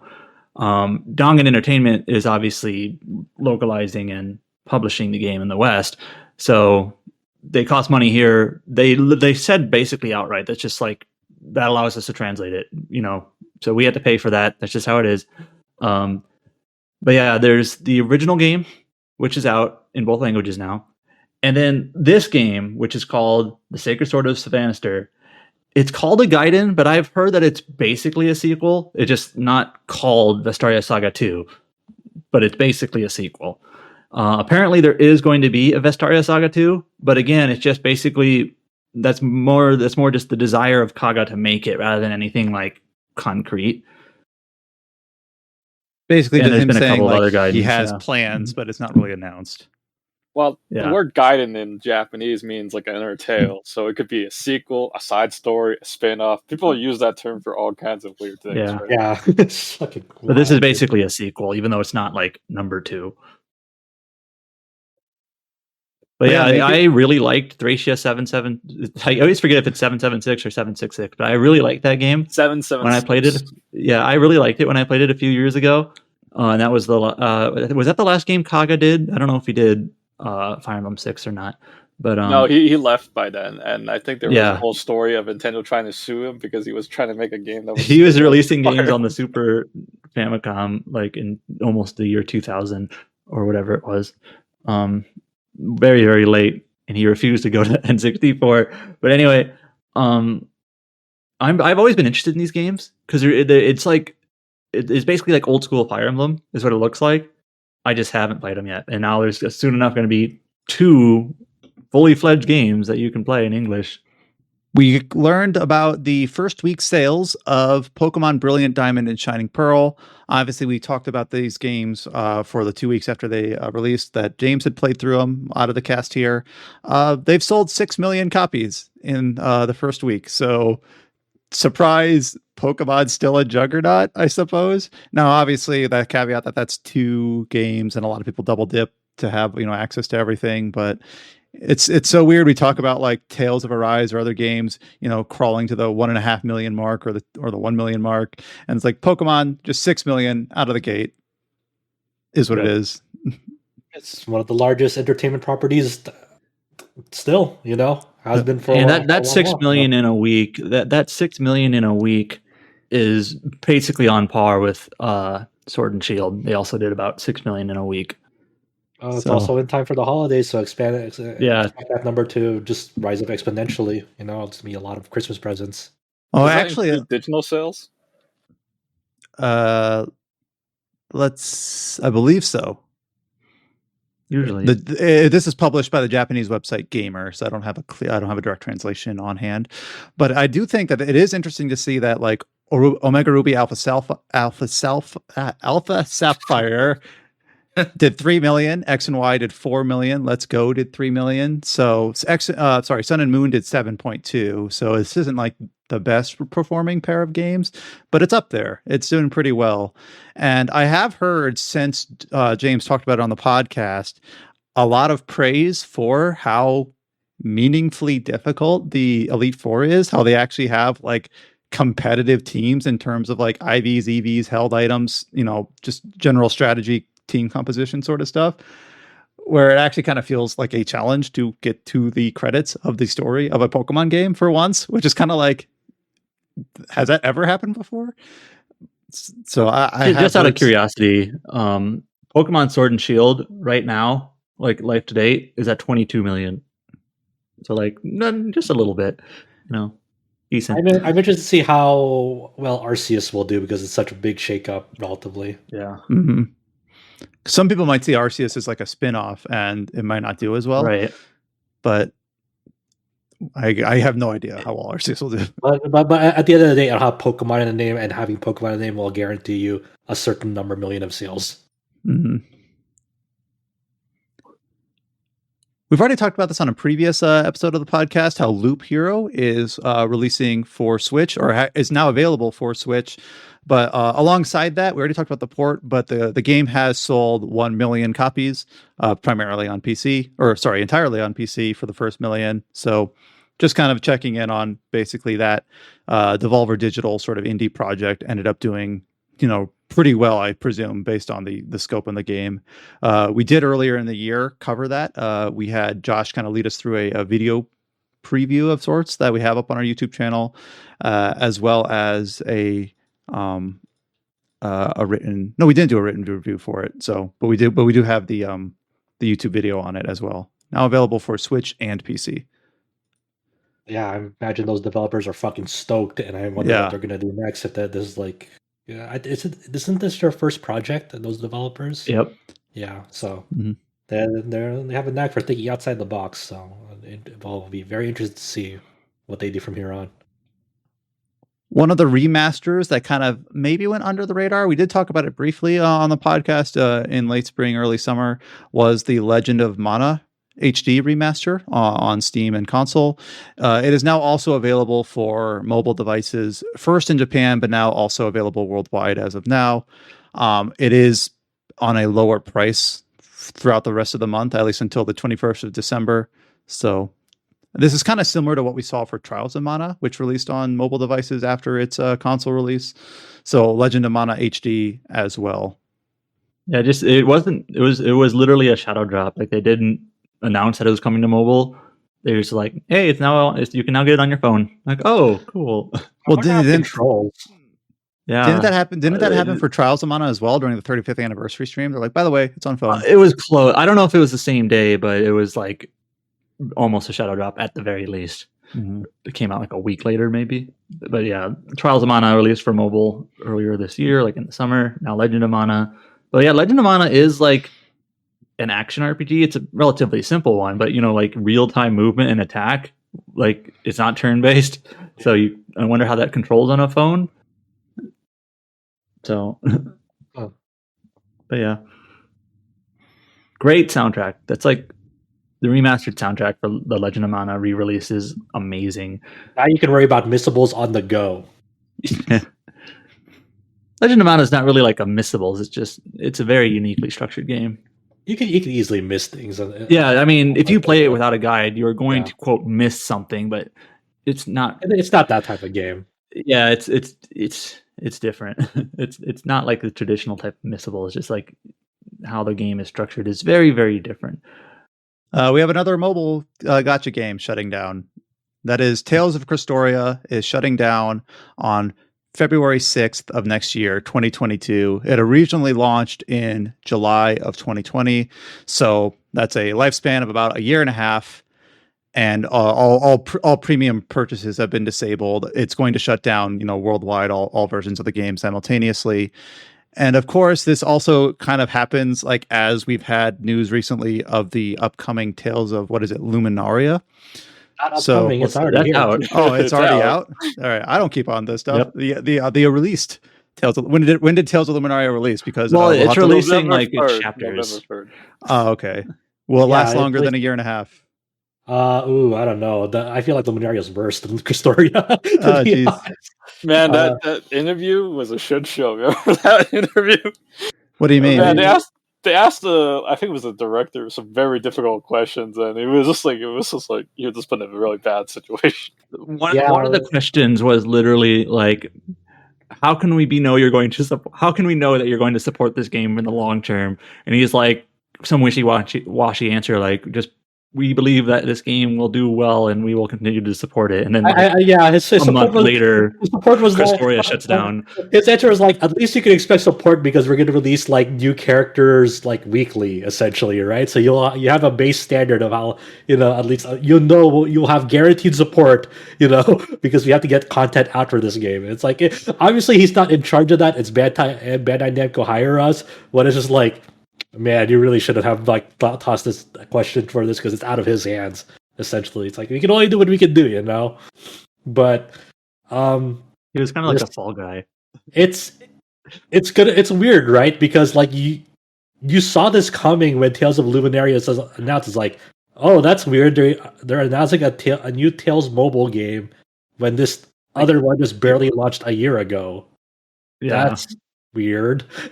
Said it's like, and then TGS rolls around, and I was like, man, they're barely promoting Crestoria and these like Bandai Namco ads, like fucking like Tales of the Rays like has like way more elaborate like ads and like it's being pushed more than like a mobile Tales game that came out after it and it's relatively new. I'm like, and is worldwide. Like that's Rays was released in the West and then it shut down in the West, but it's still available in English. It's just, or in Japanese. It's weird. Yeah, it's still going strong in Japan and obviously has no. I don't think that's getting shut down anytime soon. But it's like this kind of like sucks in a way because I'll be honest, I like the cast of Tales of Crestoria more than the cast of Tales of Arise. I think they're more endearing, have more personality, and have better chemistry with each other than the cast of Tales of Arise. And to some people, it's like that's not a high standard to reach. I haven't played Crestoria, but I'm not too hot on the cast of Arise either. Yeah. Sorry. So it's just like they said like in the shutdown announcement in Japan that like they plan to like continue its story somewhere else and like these characters will these characters will show up in other crossovers for a game. It's like, oh great, thanks. But you'll get a I guess Luminaria doesn't do crossovers. Yeah, supposedly it doesn't. So who knows? Who knows how long that'll last until they have to like be like. Well, you'll get we're not making money. Get this you have to get character in. This character will show up in Tales of the Rays if he hasn't already. And apparently, the people who are still playing Crestoria, it leaves off on a pretty big cliffhanger also, and they won't get any follow up to that, which is sucks for them. And remember, the Crestoria was the first Tales mobile game to have a turn-based battle system. It's not an action RPG. So, and the way it handled that, I was like, it was kind of neat, but it wasn't really all there. It's just there was just like too many fundamental problems on the gameplay front of Tales of Crestoria with like timed raids, and like that has to be like a constant thing you have to do is raids in the game to like get like upgrade materials and build your characters. And like the performance of that game, I don't know if it ever got ironed out because a lot of people always had like performance problems to the point that like if you had great frame rate with raids, you would dish more damage. If you did it, you would just be worthless, because raids were one of those things where like the more you contributed, the better rewards that you would get. I believe that's how it worked. Similar to Granblue, and it just like it had a great story and characters. Like that was the strength of the game, was its like main cast and the story, but everything else surrounding that was a poor experience. That just it just was never there. Like they had other things besides the raids. You had like a PvP like thing where like you fought against like automated PvP, but it was something you kind of had to like engage with to get good materials as well. And it's just like so many things that bogged it down like away from the strength of the game. So like it sucks. Honestly, like if it were up to me, what I would do is like do the same thing with Zestiria. It's like have UFL table have anime seasons for the game. Like just make it a TV anime. These characters deserve it. This story deserves it. And just like it's all without the fluff. So that would be cool to see. I would love to see it happen. Hopefully they go in that direction. I don't have any faith that it will go in that direction. But that's it's just wild because how can Bandai Namco expect any fucking goodwill and faith from the West, like supporting their fucking mobile endeavors, if they just continue to do this to the Tales mobile games? Like, now, of course, this is like a worldwide shutdown, so there's both in the Japanese ones, but they still have good Tales mobile games here. While meanwhile in the West, they're like, again, really, and then Luminaria isn't doing hot in general, whether it's the West or in Japan, because that it's just a poor game. I could list reasons why Luminaria is bad because I've tried so hard to like see anything good out of it. It's like, no, this is like a shitty game in general, dude. This is not great. And I don't know. I mean, we'll see. I'm having trouble believing that Tales of Luminaria will still be in service. If not by the end of next year, then by the end of 2023 for real. So in about a year and a half, you say? Yeah, I don't think Luminaria will be a thing by the end of 2023 at the very most. Well, this beats Sakura Kakame for a fast. It does, yeah. Kakame didn't make it to its first anniversary, I don't think so.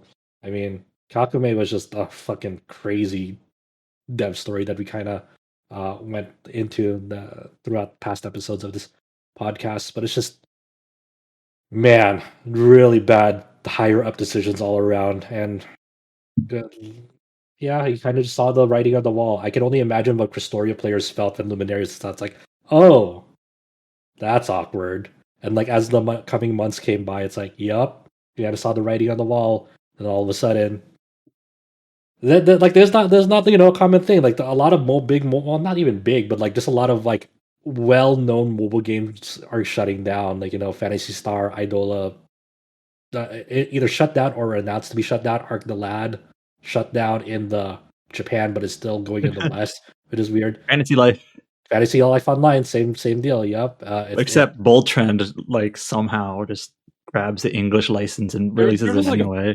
There's like a big bubble with the gacha market. It's either you're like here first or you're just not going to make it. It's just too oversaturated. Well, I mean, it's not even just like you need to be like, you had to come from someone that's like reputable, right? Like Uma Musume is the most recent example. It wasn't here first, but it's coming from side games. They're generally a decent reputation, right? Yeah, they have a decent reputation, and it already built up a lot of like a big fan base because of the anime seasons as well, airing before it. So it's just like in a weird situation now. It's like how do you become successful in the mobile game market these days when it's so saturated? It's such a hard question to answer. If you already haven't been like a big mainstay or have had an install base building up, like I don't know how you become successful. And you just can't get like players to like whale like crazy absurd amount for your game unless you have this connection with them or something. Yeah, and even then, like even if you're trying to establish that like base of like just a small amount of whales, I don't think that's enough these days. You need to have like a sizable amount of people that like even spend a little. It's not just the whales that'll carry it. You need to have like incentives where like you have a good install base that are willing to spend even just at least like $5. If you're like if like 5,000 players spend $5 on the game, at least that's a decent amount to keep on going. So I don't know. It's such a weird and hard answer to solve these days. So best of luck to Tales of Mobile Games. I know they will continue to try and get new mobile games out. I do not know how you get the West to agree to continue to spend on Tales of Mobile Games in the future. Little off topic here, but do you think Bandai Namco would invest in a rollback netcode for Dragon Ball FighterZ? I'm sure Arc System Works would like to, but they have to go through not only Bandai Namco, they have to go through Shueisha to do it. and Shueisha is very, very protective of their properties. So I don't know. I would love to see it happen. Obviously, I don't know that, but there's so many. Like at least with Blaze Blue and Guilty Gear, that's all Arc System Works in-house stuff that they've already done. Like they've already filled out the contracts for it, but it's all fully theirs.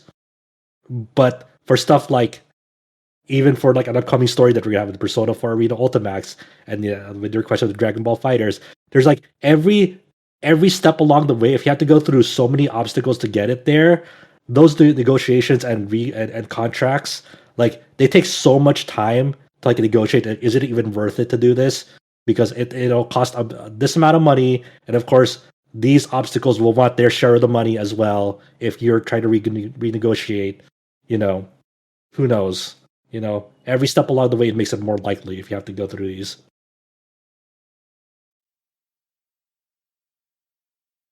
That pretty much covers it for news stories that happened before the Game Awards that are relevant to our coverage. Now, the Game Awards themselves, I don't know how much time we're actually going to spend talking about the presentation, holistically. In case you're interested, the RPG of the Year that was awarded like very quickly in between trailers was Tales of Arise over. Your Replicant won Best Music, at least. Oh yeah, that's true. One of those. The other nominees for Game of the Year, for RPG of the Year, were Cyberpunk, because it's coming over from last year. Shin Megami Tensei. What else was there? There's two others. Scarlet Nexus was there. Oh yeah, Scarlet Nexus. What was kind of I forgot the other one. Yeah, I can't remember the other one, but it's kind of a weird thing where they're like that Bandai Namco cannibalizing each other between Tales of Arise and Scarlet Nexus to find it out. I'm trying to figure out quickly what the other candidate was. Was it Pokemon? Monster Hunter Rise. Oh, right. Yeah. I'm out of that listing, I would have gone for Shin Megami Tensei, but I don't know. It's hard to really like. Came out too late. I think Tales of Arise has slightly more broader appeal than SMT. It feels like a safe pick, I guess. It also came out Tales of Arise is pretty much like a traditional JRPG in like today's JRPG market, whereas SMT is kind of a more narrow like style of JRPG. So, can you imagine like if Cyberpunk won? Like, I would have. No, we don't need to keep poking fun at it. It will come in a Game of the Year or debate. We'll make sure it wins. I mean, we have to do the same exercise ourselves in a week. It's in our list because it came out in December. Look, man, if Cyberpunk wins Game of the Year for the site, it'll be amazing to witness. I mean, Alex is going to defend it. He was going to be in that game's corner, so I look forward to that. He gave it a 9. Remember that? He gave it a 9. He did give it a 9, but his review is pretty critical of it. But anyways, it will be better in a year's time or so than I expected. Maybe. Well, that's what he said a year ago. Here we are. It's the first anniversary of Cyberpunk. Yeah. Didn't he outright say that part of the reason he gave it that score was because he expected it to eventually live up to it? Well, yeah, not yet. A year later, we're not there yet. But where are we now? Are we on the 7.5, 8, 8.5? Where are we at now? It's gonna get there to 9. We're at updates and improvements on the roadmap. Just wait. Right. Anyways, what? Okay. Where is it at? Well, what number is it at now? The current state of the game right now. Where is it at? I could not tell you. There was an update that reduced how often the handlers in the game tell you that there's new cars to get. So clearly that's a half point right there. So like 8.3 at least. Yes, let's go with that. 8.3. All right. It depends on whether or not you obey the law or not, because the way the police interact in that game is still very weird, I feel. So, all right. So, all right, it'll get to 8.4 soon. 8.4 soon. Right. Other announcements at the Game Awards. I think we went into this kind of knowing that it was obviously kind of a down year and not, just the state of the world coming out of it, or still in a pandemic. Obviously over the last 2. Down year. I mean, I keep hearing people say that about 2021, and it's like, no, like for my money, this has been one of the stronger years in recent memory. I kind of really like this year for games too. I All really right. liked a lot of games this year. But yeah, push back against that. Sorry, but I do remember that Jeff Keighley, the salesman that he is, said that there was like 3 or 4 or 5 Elden rings at this. Elden Ring obviously had the big blowout last year at the Game Awards after being silent for so long, and I don't know how many Elden rings we ended up getting. Was that Game Awards? That was or was that Game Awards or was that Gamescom? I don't remember. I don't remember. But I remember him. He said that there was like 3 or 4 Elden Ring scale announcements, and up to the beholder whether or not that's how many we got. Let's just go through all the RPG related announcements that were peppered throughout the night.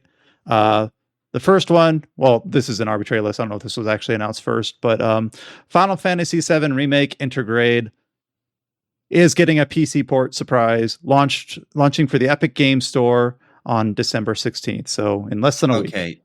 Okay, so I know you said you kind of wanted to get through these a bit quicker, but can I just say something about this announcement? Sure. So I'm pretty sure everyone here kind of expected it to be an Epic Games exclusive, right? Yeah, I feel like the writing was on the wall, sort of. I feel like the leaks was kind of spoiled it back a couple months ago. Yeah.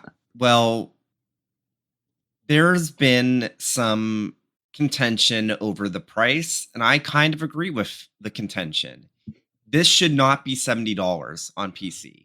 Probably shouldn't have been $70 on PS5 as a re-release. Yeah, what really pisses me off is that Square has taken exclusivity agreements 3 times now for this game, and they're still asking people to pay $70 for a late PC port of a game that was already a re-release of a PS4 game. You saw those Kingdom Hearts prices? Yeah. Yeah, the PS2 game. I know those are bundled. Yeah, but I tried to ask my friends to buy it, and they all been like skeptical. They were gonna buy it, but then they look at the price tag and they're like, I'm having second thoughts. Well, some of the interesting things here, and I know Alex kind of tweeted about this, is that the last time there was a major Final Fantasy PC release was Final Fantasy 15, obviously, and they actually like called it the Windows edition, and they like showed how they partnered with NVIDIA to incorporate like the Hairworks and these, all these like really kind of bespoke features for the PC release of that game, and how basically why it was worth double dipping or worth full price or whatever.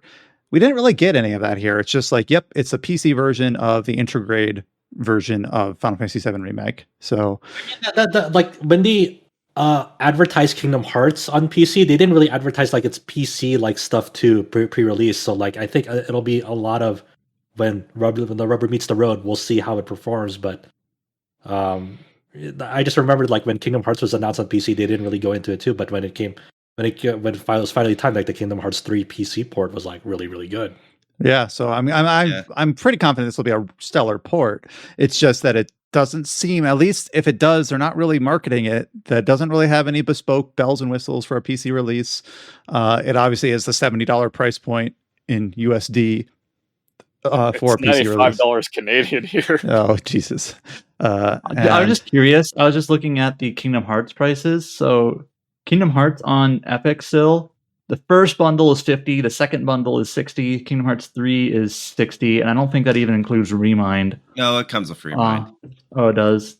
Yeah. It doesn't explicitly. Oh, yeah, it does. Okay, on the short It's page. even in the title. I will say that, yes, like Kingdom Hearts 3's PC port, it was expensive, but at the end of the day, it's probably one of the best PC ports for a game I've played. The number of options, the support for full controller remapping, the support for different like button icons, the support for all of these different features that aren't even necessarily standard in most PC ports, but this one basically had almost everything I would have wanted from a game. Well, honestly, if you want to see my thoughts, we posted a review for it months ago, whatever, but it was a great PC port. I'm hoping Final Fantasy VII Remake will also be a great PC port. And like the big thing about these releases too is like it opens up it opens the gates for mods. So yep. That's the big thing. Like Kingdom Hearts 3 got a shitload of mods already, randomizers and things like that. Yeah. Anyways, really cool. the crux of the point I want to get at is that it really rubs me the wrong way that after taking 3 exclusivity agreements, they're still asking $70 for a late PC port. That's all I'm saying. Yeah, Because very it's nice. clear that the fact that they took all of those exclusivity agreements and the game sold gangbusters already, this game did not need to be $70. It's greed. I will. Here's my stance on it. I will just wait for however long it takes for them to get on Steam, and wait for Steam discounts on them, because I've already played them. I don't have any like burning desire to like replay them. And it's like I'll just wait for discounts on them, because I'm not fucking like the only game I will consider buying $70 because it's like a brand new thing, and that might be cool is like Forspoken. Maybe.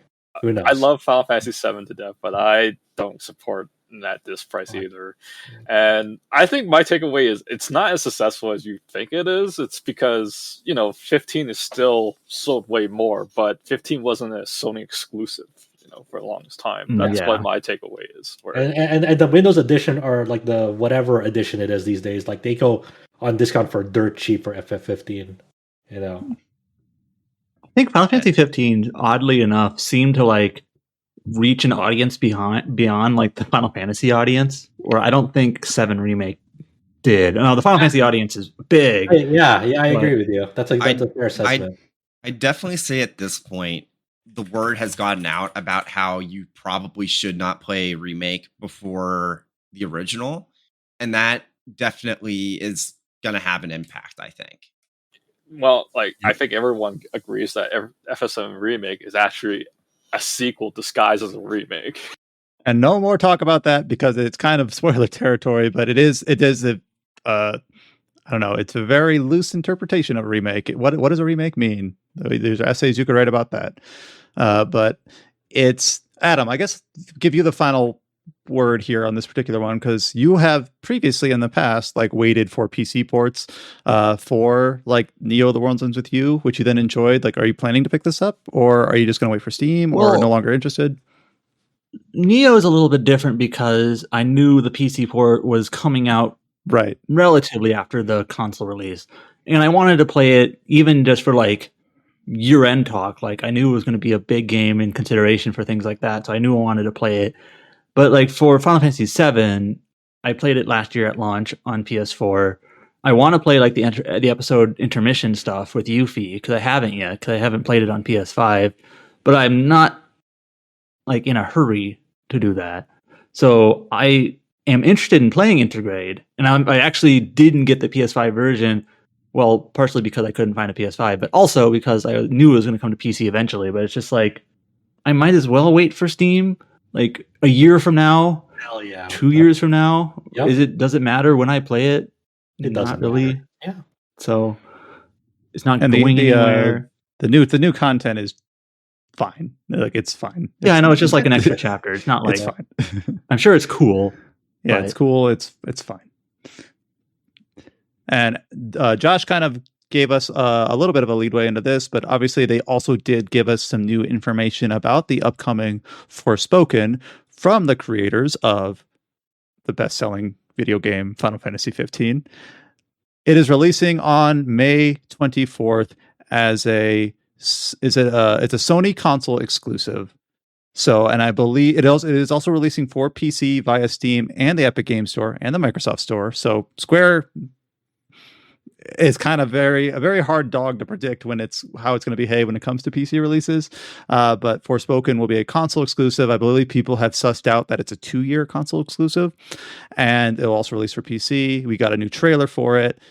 Did this trailer register much for any of you? For me, it kind of looked like more of what we've already seen. And we kind of talked about how a lot of our impressions the last time we saw this were a little bit more lukewarm.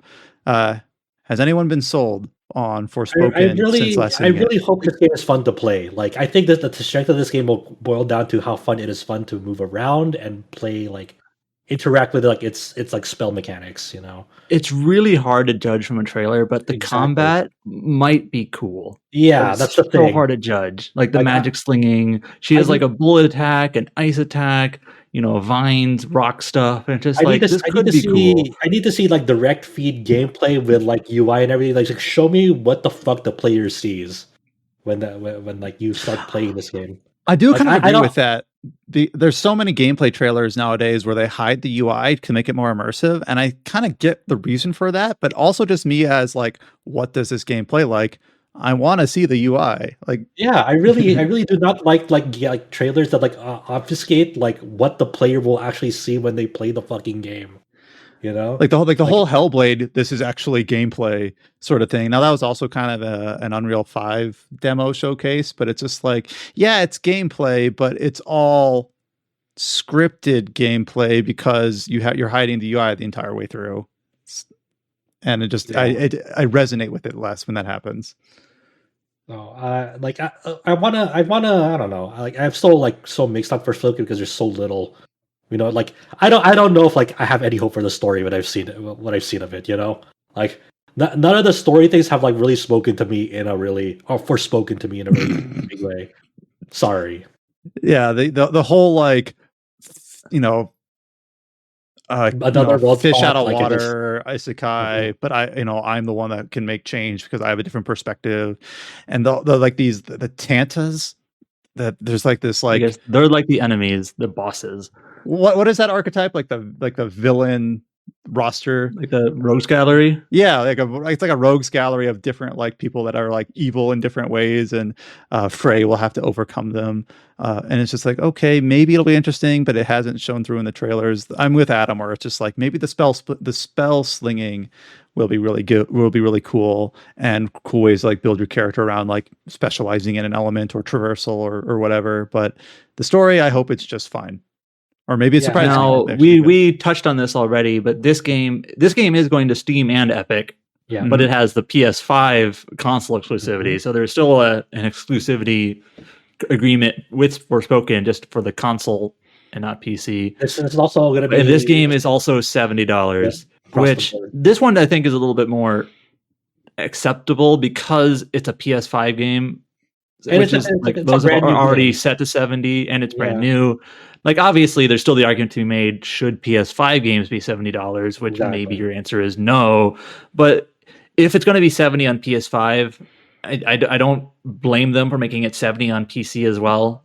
That's just for a new game. That's just going to be how it is. And of course, it's like going to be like on PC. Like you will have like pre-launch discounts. You can find like key sellers like on Green Man Gaming and whatnot, and they're all verified, and they will have it. You don't have to pay $70 upfront. I'm sure there will be. I think there's already some sites that have it like for $62. Which is still a discount. Mm-hmm. Sort of hidden in the announcement, but there is going to be like a digital deluxe edition of Forspoken, which of course has like art book and in-item or in-game item stuff. But there's also a DLC. So $70 plus it's getting a DLC. Yeah, it's called DLC also, right? It's called, quote, In Tanta We Trust. And that's a prequel. So it must be like what happens in the world before Frey gets there or something. And that's included in the digital deluxe edition. But I just wanted to point out that like you're going to be paying $70 for the game, plus there's a DLC. There. Right? Yeah. I'm okay with paying for DLC if it's like a short expansion, kind of like the Xenoblade 2 DLC. Yeah, I actually think the DLC is better than the actual game. I agree, actually. Now, of course, but we don't know anything DLC about the precedent DLC other than that it exists. Yeah, Final Fantasy 15 DLC precedent is not great. Like it was 3 really average or bad DLCs, and then the rest were canned. So. The rest you just read in a novel. Oh yeah, that's right. They were repurposed, but Oh, one other small thing: the promotional materials for Forspoken say that the PS5 console exclusivity is 2 years. Oh, I had mentioned that. I forgot where that was explicitly listed. I forget. I didn't know that they actually outright said it to you. That's funny. I thought it was like it's in the fine print somewhere. Okay. It's in the fine print of the one of like. They have like all their editions and they have like an image of like you can get it in physical form on PS5. This is actually one other thing. for people who love like special editions, this is actually one thing I've noticed with Square Enix recently is that like they are really focusing on like special digital editions rather than like collector's editions. They did this for Stranger of Paradise. They had like a digital special edition with like digital things, but no like physical collector's edition. And same with Forspoken. Like you can either just get the normal ass game on PlayStation or console or PC, or you can buy like a digital edition, but there is no like special edition. And honestly, it's probably better for like they probably don't cost as much to make to do the digital edition, so that's why they like him. Anyways, I saw some people actually like upset about that. You know, people who like getting special editions. These games don't really have like a physical collector's thing. Whatever. We'll keep George in our hearts because I'm sure he's devastated. Yeah. Another Square Enix announcement that was early on in the presentation, and that is hit upcoming game Babylon's Fall is launching on March 3rd for PlayStation 5 and PlayStation 4 and PC via Steam. Obviously, this is the same game that we kind of talked about relatively recently because Josh played through one of the betas for it. We kind of already gone through like the sorts of things hope get tweaked before release, and we knew it was releasing early in 2022. We have a date now, March 3rd. We got a new trailer, about 90 seconds of footage. None of it really sparked hopefulness. Like I was watching the Game Awards with like with several friends, and two of them were the people I played with in the Babylon's Fall. They're like, "Are we gonna go into it?" Like, oh, I don't know. Like you looked at it, it's like, yep, nothing's really looked improved in it. It's like maybe the game is sick with like the coffin ability or whatever, but it's just like on a surface level, it doesn't look good, like just visually, and I mean both like technically and artistically. Now I know that's just like visuals, and maybe there are games with bad visuals but like great mechanics or whatever gameplay. It's like I don't know. So Babylon's Fall launches March 3rd, but Stranger of Paradise launches March 18th. So are you gonna make me review this, Adam? Yes. No, I'm not Adam. Okay. You're free. We don't have to review this. But I'm sure at least we'll have you said it here publicly, so someone can defend me out there if it makes you review it. I hope one person attached to the site plays it so that we can talk about it one more time in spring next year. But it doesn't have to be you. It can be Adam. What? Another Q1 release date is for Lost Ark. So this is another game that had a beta recently, and obviously it's been out, outside of the West and for a while. But it is releasing for North America and Europe on February 11th of 2022 of next year. Yeah, you get early access 3 days if you have like the Founders Pack or whatever. I'm actually really curious and excited for this. A lot of my friends have been really, really, really into it, going so far as like, installing the Russian client with like the English fan translation and whatnot, and checking it out there. It seems really fun. Like I played a little bit of that beta. I got through the epilogue. It's an action RPG like through and through. It's like you're not like hitting the air and seeing numbers come out of monsters. You have to be in there, hitting them up close, and it's kind of like sort of like a Diablo but MMO. I'm really looking forward to it. Like I know a lot of friends of mine like have already booked like the whole week off. Like now we know the release date, we're booking the whole week off for it. I might too. Who knows? I'm thinking about it, but it's exciting. I hear they're really, really good things about it. And unlike some of the other, so obviously this is being published by Smilegate, and they screwed me over. Amazon is Amazon's the Western publisher. Smilegate is the developer. Yeah, I play their mobile game Epic 7, so I have a very good experience with it. So I'm looking forward to see how this goes. I'm just kind of more worried about how's the business model, because most people are worried like, oh, is it pay to win? It's like, what is the business? It's not pay to win. It's not like the PvP stuff. Like you actually have to be like skilled at the game. and people are very high on the PvP. Like some people play this game just for the PvP, and there's a way for you to just like you'll get up to a certain level, and once you get access to the PvP, it's you can just play that for the whole entire like lifespan of the game and enjoy it because like PvP is like it's a separate level where like you're already leveled up and you have access to all the skills off the from the offset. So it's really just up to you on how you want to build it. There's no pay to win stuff in PvP because everyone has access to your max level. You have all the skills. Build how you want to. They're like single player and PvP. So it's all build, craft, and skill, and not how much time you put into the game. Yeah, single player and PvP progression are both totally separate in that game. And PvP has like its different modes. You can go in like I don't know if there's a solo 1v1 mode, but there's definitely people are hot on like the 3v3 mode in that game. So it seems like a lot of fun, and yeah, I'm definitely gonna check it out for sure. I mean, I already got the game for free from a friend. Like I sort of peer pressured him into it, but he. Did he buy you the Founders Pack? He bought me. He bought me the Founders Pack. And now you're obligated. Yep, it was like good thing. There's nothing else coming out in February. Yeah, absolutely not. Surely no one else would put anything out in February. A couple nights ago, at the time. Before we go into this, I just want to put it out there. Smilegate and Amazon like dick me over the Lost Ark because the class that I wanted to play that was playable in the beta for it is not going to be there on launch now for some reason. Like I wanted to play like the Summoner class, and they're like, nope, it's not going to be there. Instead, Sorceress will be there. It's like, well, I guess I'm going to try Sorceress then because I like magic things, but the class that I wanted to learn is not going to be there for fucking launch, even though I played them in beta. What was the reasoning behind it? I have no idea. For a localization. Yeah, I have no idea why it's not going to be there at launch now.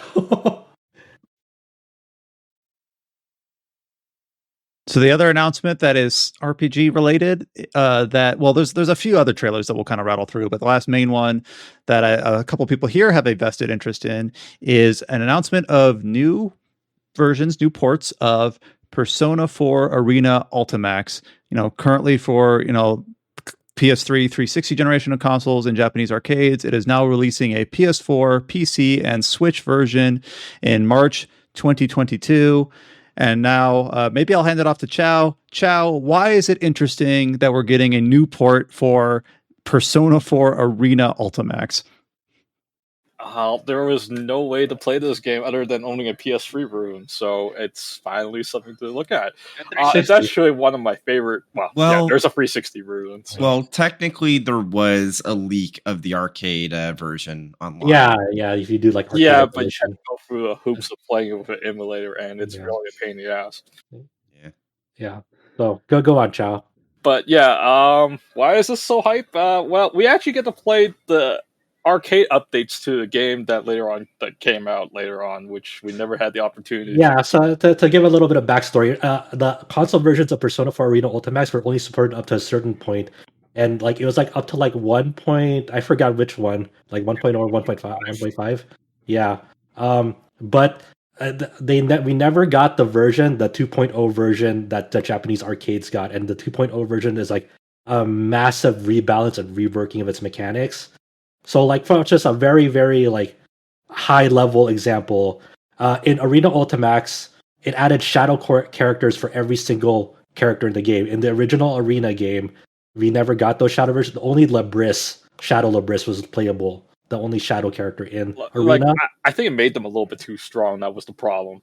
But in the Arena Ultimax, everyone got shadow versions of them that are very different from how they play. They're very high damage, high risk characters, but the offset to them was they couldn't burst. And in like fighting games in general, like when you're getting comboed and you want to get out of like the combo, you have like this burst system where you can like kind of push them back if it connects, and then you have to wait for that to like charge up again as the match goes on and the rounds go on and whatnot. But shadow characters couldn't in 1.5, 1.0, and 1.5 of Arena Ultimax because they were so damaging. But in 2.0, they gave shadow characters burst back.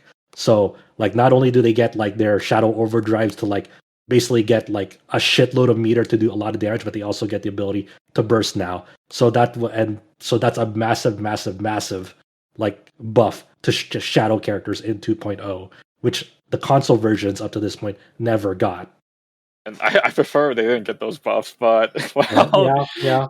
what can we say? You know, it's something new, but yeah. And to be clear, like we're getting version 2.5 in the upcoming re-release, but 2.5 is basically just bug fixes with 2.0's balance. So it's not a massive like rework. It's just bug fixes to 2.0. So we're still getting that version. The big story surrounding this for the fighting game communities is it's still unclear whether this will have rollback netcode or not. Because obviously, speculate that it doesn't. Because if you have something so good, why won't you talk about it? You know. Yeah, like it's one of those things. Like I don't know if it's gonna have it there. I'm being pessimistic and cynical and saying it's not, because if it had it, like as Chao said, that would be like one of the first. That would be one of the bullet points of this re-release if it had rollback netcode. So we're but nothing's been announced, on it, and we're hoping it does. If it still has that delay based netcode, that would really fucking suck, because as fighting game developers have learned as the pandemic has gone on, is hey, having great netcode for your game would really be great for the communities of these games, whether it's newcomers or like long-standing players. Like BlazBlue got a recent rollback netcode test on Steam, and it's been working fantastic. Like that has been really rock solid rollback netcode. It feels like I'm obviously playing online and playing offline will always be different, but it almost feels like you're playing offline with someone, almost. And it's like it's very responsive and great. BlazBlue Tag is going to get that next year for both the PC and PS4 version of that game. I also feel like it's worth noting that it came out that for Virtua Fighters I'll call it a remake because it's a new engine. It's basically, even though it's the same game, it's a different engine. The Western side of Sega tried really, really hard to get that rollback netcode, and yet the Japanese side just didn't go for it. So I wouldn't be shocked if there was a similar issue. Yeah, because it's important to note that even though Persona 4 Arena Ultimax was developed by Arc System Works, it could be very well be the case this re-release doesn't have ArcSys like involved with it, and it's just like a Sega's decision with Atlas to re-release it. And then like those contracts could be like, hey, ArcSys has nothing to do with this re-release. So maybe they'll just be like, well, we're just gonna have I don't know, Virtua Fighter 5's like fucking awful absorb delay netcode. Who knows?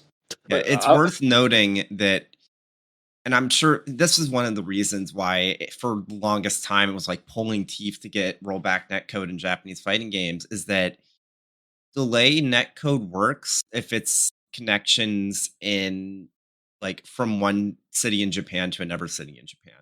Yeah.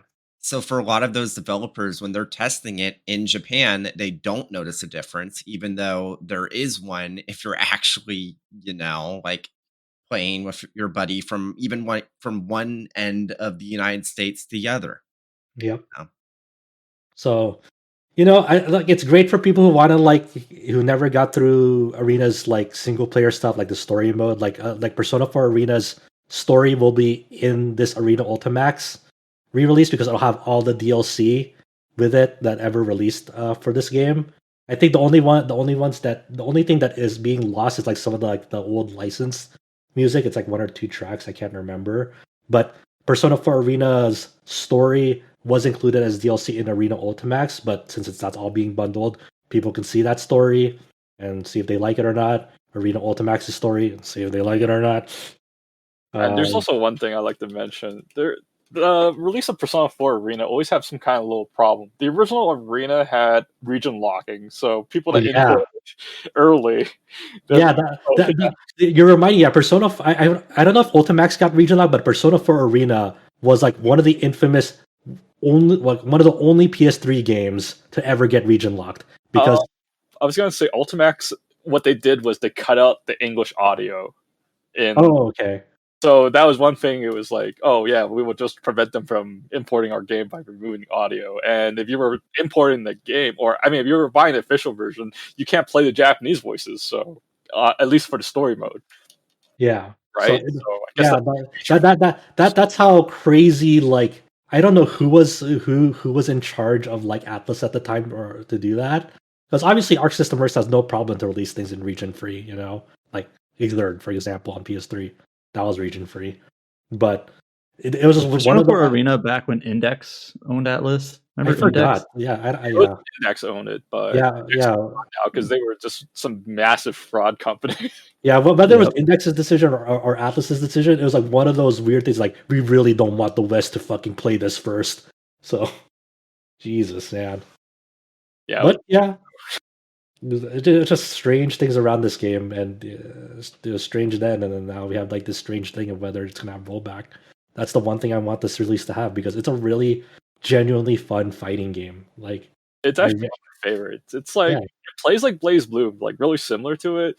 You have a light, medium, and a strong attack. And no, you don't have a strong. You have a light and heavy attack, but you have 4 buttons, and 2 of them are for persona attacks. Yeah, it was like a light and strong persona. Yeah. And there's also like an instant DP button or Dragon Punch sort of. Yeah, you don't have to do the motion because there's a you just press the both heavy attack and both heavy persona attacks, and I think that's the DP. Yeah, the thing it does, it's like you lose a little bit health. Yeah. But a lot of like invincible startups, so I guess except for the health that you lose. We have all out attacks. It's a universal overhead in that game. And then if you connect it, you can like go to an all out attack where like you kind of mash a button to do a lot of like attacks and then like launch them into the air for more attacks. It's similar to it's like the actual inputs of the like you put into the game like execute attacks isn't like that complex, but there's like a lot of systems you have to like account for that make it complex. Like I think like Teddy has like the unique mechanic of like it wasn't just Teddy alone. It's like some characters like can inflict status effects on characters. Like they work like Persona games. Like Naoto even has instant kill attacks. Like was that spell from the Mudo? Yeah.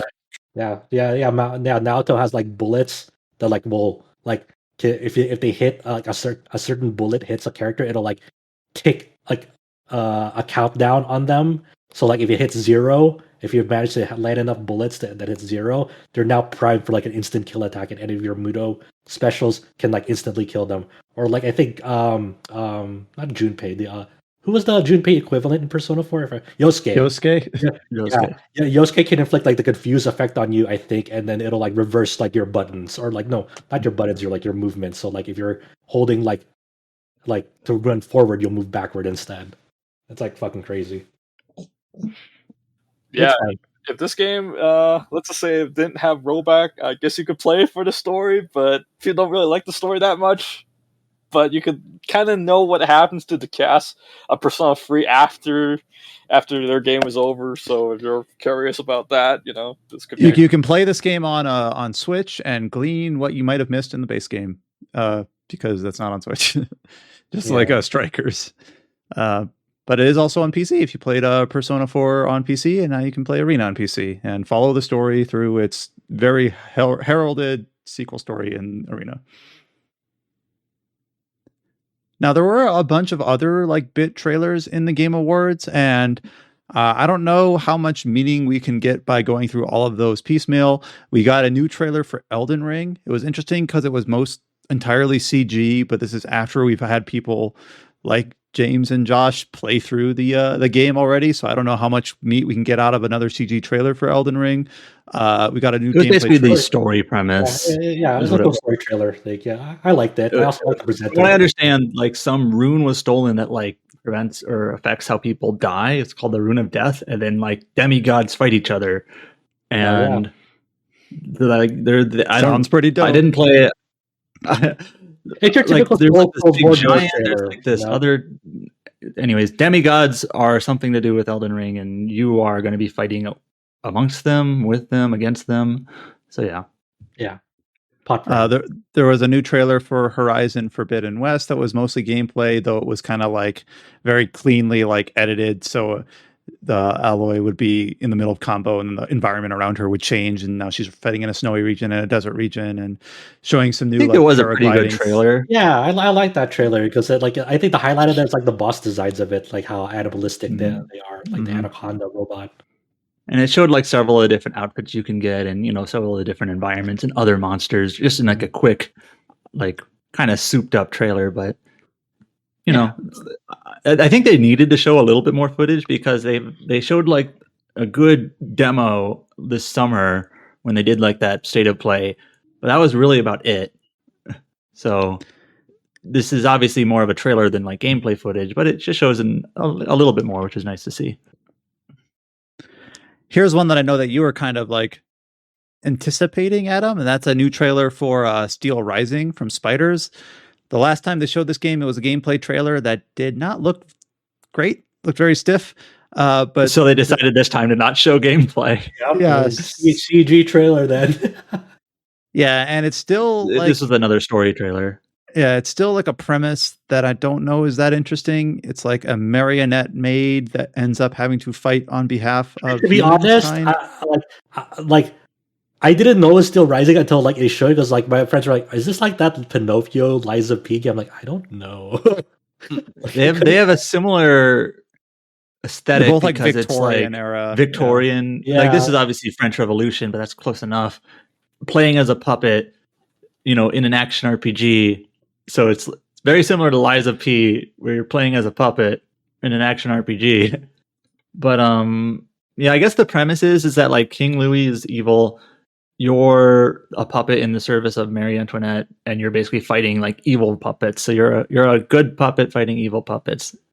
Pinocchio? But yeah, the last time they showed gameplay for this, it was just kind of. It just seemed like really stiff, and hopefully it looks better the next time we show gameplay. By the way, for people who don't know, this is from Spiders, who previously released Greedfall back in and like the Technomancer and a few others. Yeah. We got like a minute-long trailer for the upcoming Monster Hunter Rise Sunbreak. It was mostly like a story premise trailer. Yeah, it's mostly like a little bit of story premise, some characters talking. Like a werewolf creature thing. I forgot its name. They announced the name after it, but it's like it was.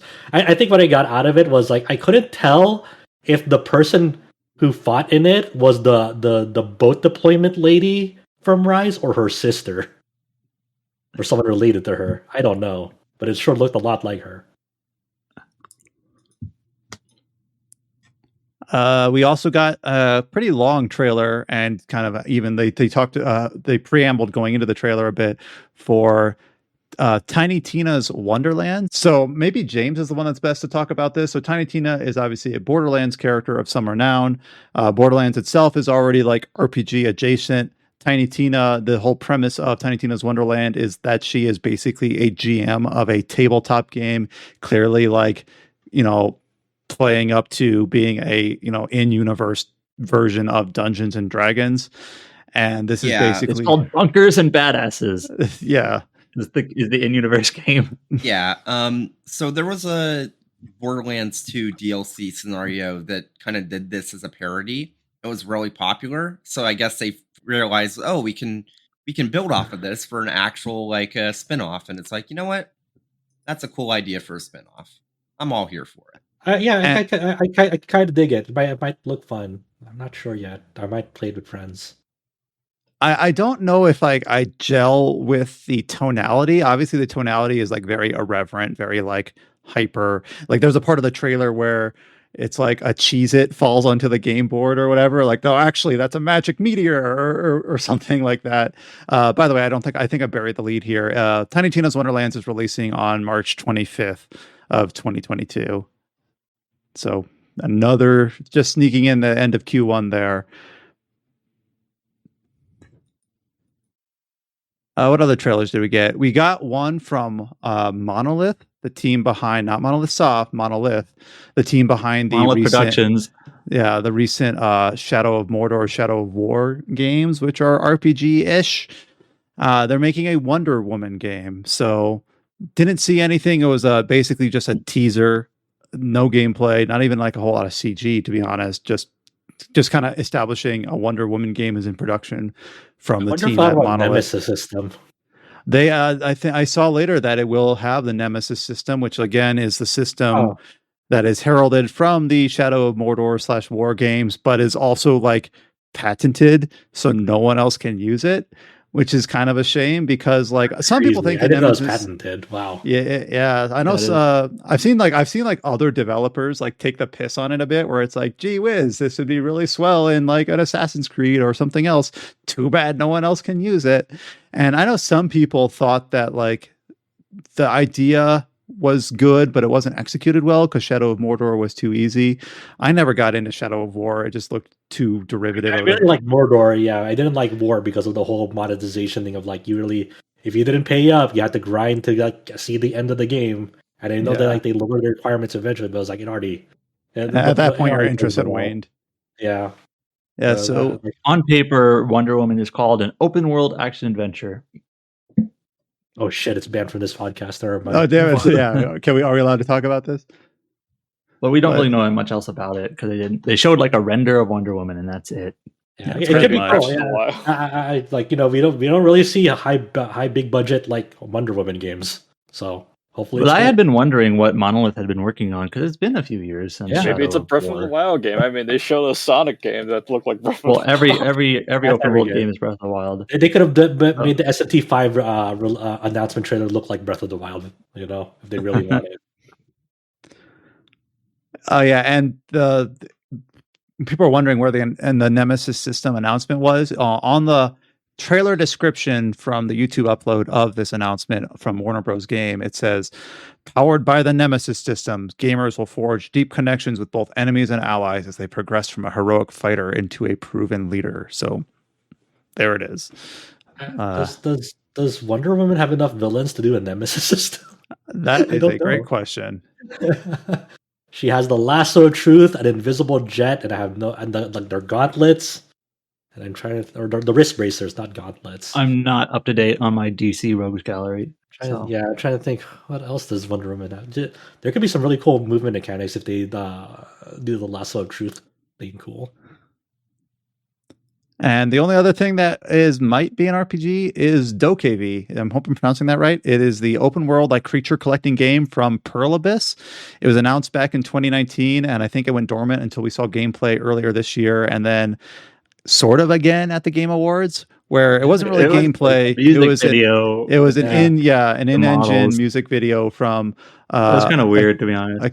A K-pop group. I thought it was fun, even though like I was completely over my head. I was like, I don't know what I'm looking at, but I'm enjoying it. So it's one of those things. Like I think the game looks better is actually like showing gameplay. I don't know if it's like great for like having the little kids dance. I'm like, I don't know if the models are like that's the thing about the game. It's like the gameplay looks cool, but like the character models are just like, I need to like get over that barrier of it like looking weird to me. I'm still kind of worried about the business model. It's from, what is it, the publisher of Black Desert Online? You know, that's one of the biggest pay-to-win MMOs out there. That's a grind fest. All I know about Black Desert Online is one of my friends is apparently a moderator on its official Discord, which I only learned like a month ago. I'm like, I'm so sorry. Two, one of my other friends who gave it a shot, all he did was horse breeding in that game. I've heard that is a game. I like how we immediately talk about Black Desert and Crimson Desert instead of DokeV. I have heard that the Black Desert does have like plenty of space for you basically can be a trader and that's it. Like you only trade horses or cart stuff from one city to another. Yeah. Just because I want to give it its proper due. The music video was of the song Rockstar from a Korean group. Galactica is the writer of the song. Well, that was the song that they played in the gameplay trailer at E3 or Gamescom or whenever it was. Oh, so it's okay. It's like the game's theme song.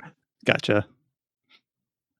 I want to, I don't know. I need to, who knows when this game is going to come out. This feels like this is a game that's like not going to be a thing till like 2023, 24. Apparently IGN at one point was like, it's coming out in 2022. And then Pearl Abyss was like, no, don't say that. It probably won't. That's right. I forgot about that. All right. Before we move on, are there any like non-RPGs that like you guys thought were cool?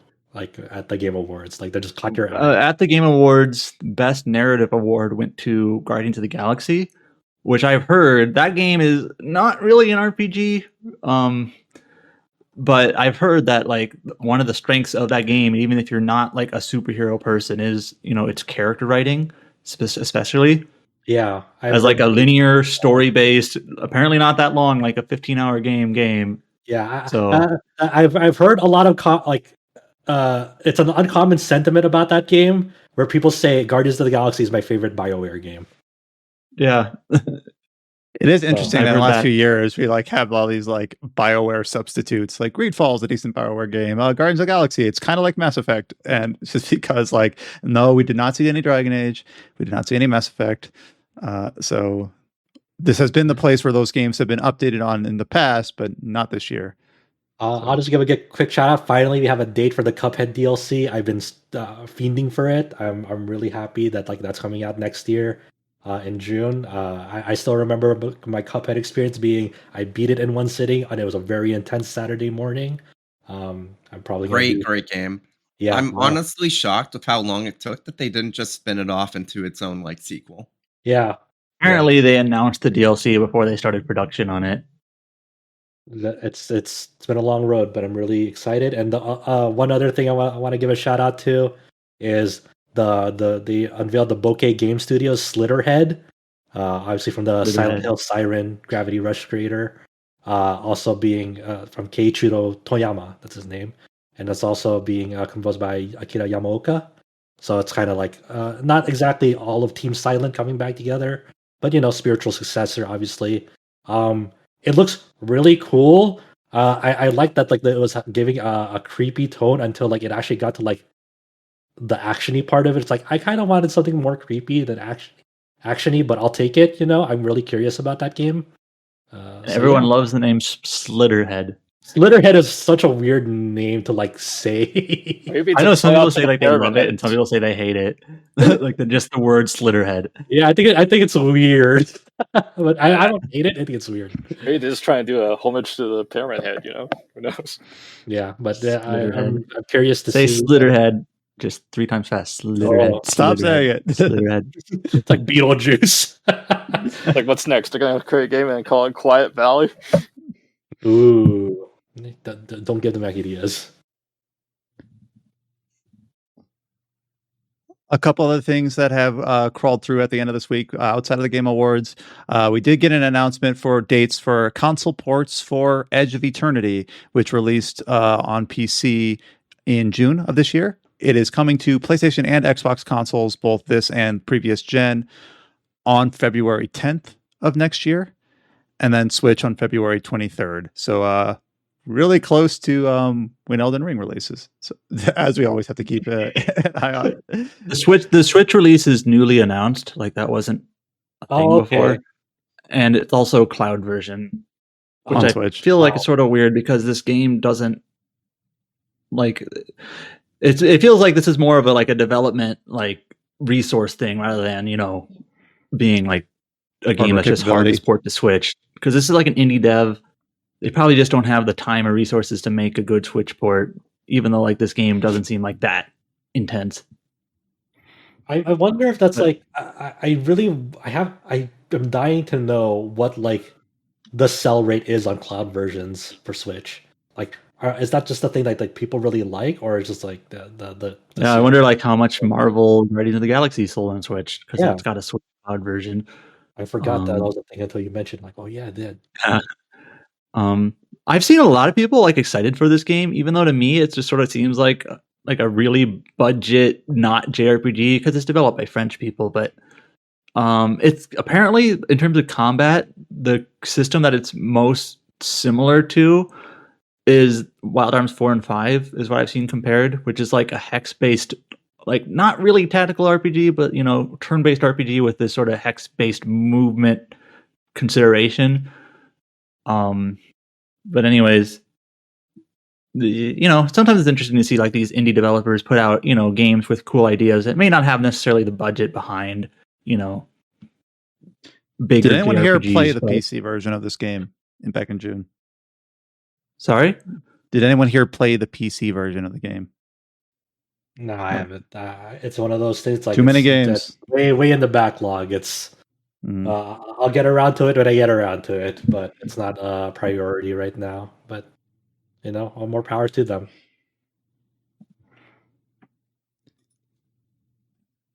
Some of the final things on here that are late additions to the podcast. We have a couple updates on Super Robot Wars 30, as we typically do near the end of these. Josh, tell me about this. What is this? This new protagonist that's being added. Oh yeah, December. so the SRW had another live stream and they had some news about Super Robot Wars 30. It's already been out for a few months now. And the one of the units coming in this month's update, which hasn't been dated. I wish there was a date, but there was some bugs in the first one, so they want to. I imagine they want to take their time with it.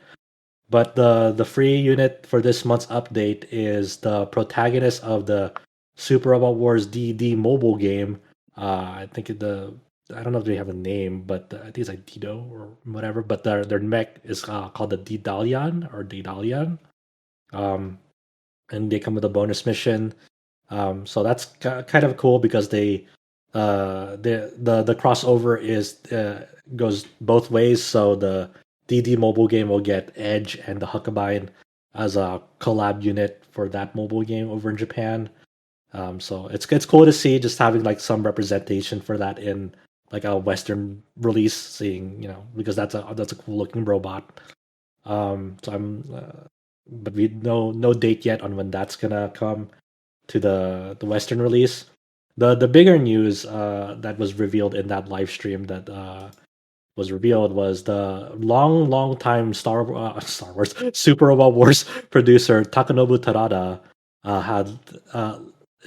has left BB Studio. That has been a thing since August, but he chose to reveal it on that stream, and it's kind of like a Shoji Meguro situation with Atlas, where he has officially left that, but is still supervising, current SRW projects. So he's still working with Bandai Namco and BB Studio on the series, but more of like a outside supervisor role going forward. His successors are, what was his name? His successor is Hiroaki Ochi. He was the producer of the now canceled, shut down SRW Cross Omega mobile game, but he's also the current producer of Super Robot Wars DD. So it'll be really interesting seeing where he'll take the series going forward, because we don't know his chops on a console game yet. He's only worked on the mobile games. As far as I know, when it comes to the producer role of the Super Robot Wars games, they kind of have like the head and final say of like which anime series are going to be in the game. Sometimes it could be handed down by Bandai Namco, but usually they're kind of like the ones who are constructing the rosters together for them. The director for 30 Super Wars 30 is Bogami, and I assumed he'll be like he'll stay in that role moving forward as the director. So the future of the series is going to be between Ochi and Mogami. And yeah, that's kind of just the big news with Super Robot Wars right now. Is like that's kind of the big talk of the community, is like where will the series go now without Terada as the main producer, because he's just been on it for so long and he's been very reliable and trustworthy with the series. So who knows now? He also did reveal that he's working on the next Super Robot Wars OG mainline game. So that's in development. Who knows when it's going to come out? It's going to take a few years, obviously, but that's something that's really exciting for fans of that Super Robot Wars sub-series, because the OG series is really, really, really cool. Yeah, but all the best to him. He left because the main reason he left BB Studio, because he wanted to work on other things, just not everything BB Studio related, not just Super Robot Wars related. He wanted to pursue his own endeavors alongside that. So this was the best path to it, and all the best to him. It's just like an ongoing thing we're seeing with veteran Japanese game developers. I was thinking of Negoshi at RGG. Yep, exactly. So that they're getting up in years, they want to pursue their own projects, and yeah, we see it with Negoshi, as you mentioned, Meguro with Atlas, and now Terada here. So it's good. This won't be obviously the last time. We'll see more and more of it coming forward. I think it's just a lot of how do you properly pass the torch of like this long series, both with Yakuza, both with Meguro's works on Atlas, and now with SRW. So it's we're coming up onto a new generation of game developers and seeing what their creative vision is for long-standing IPs and series. It's scary and exciting.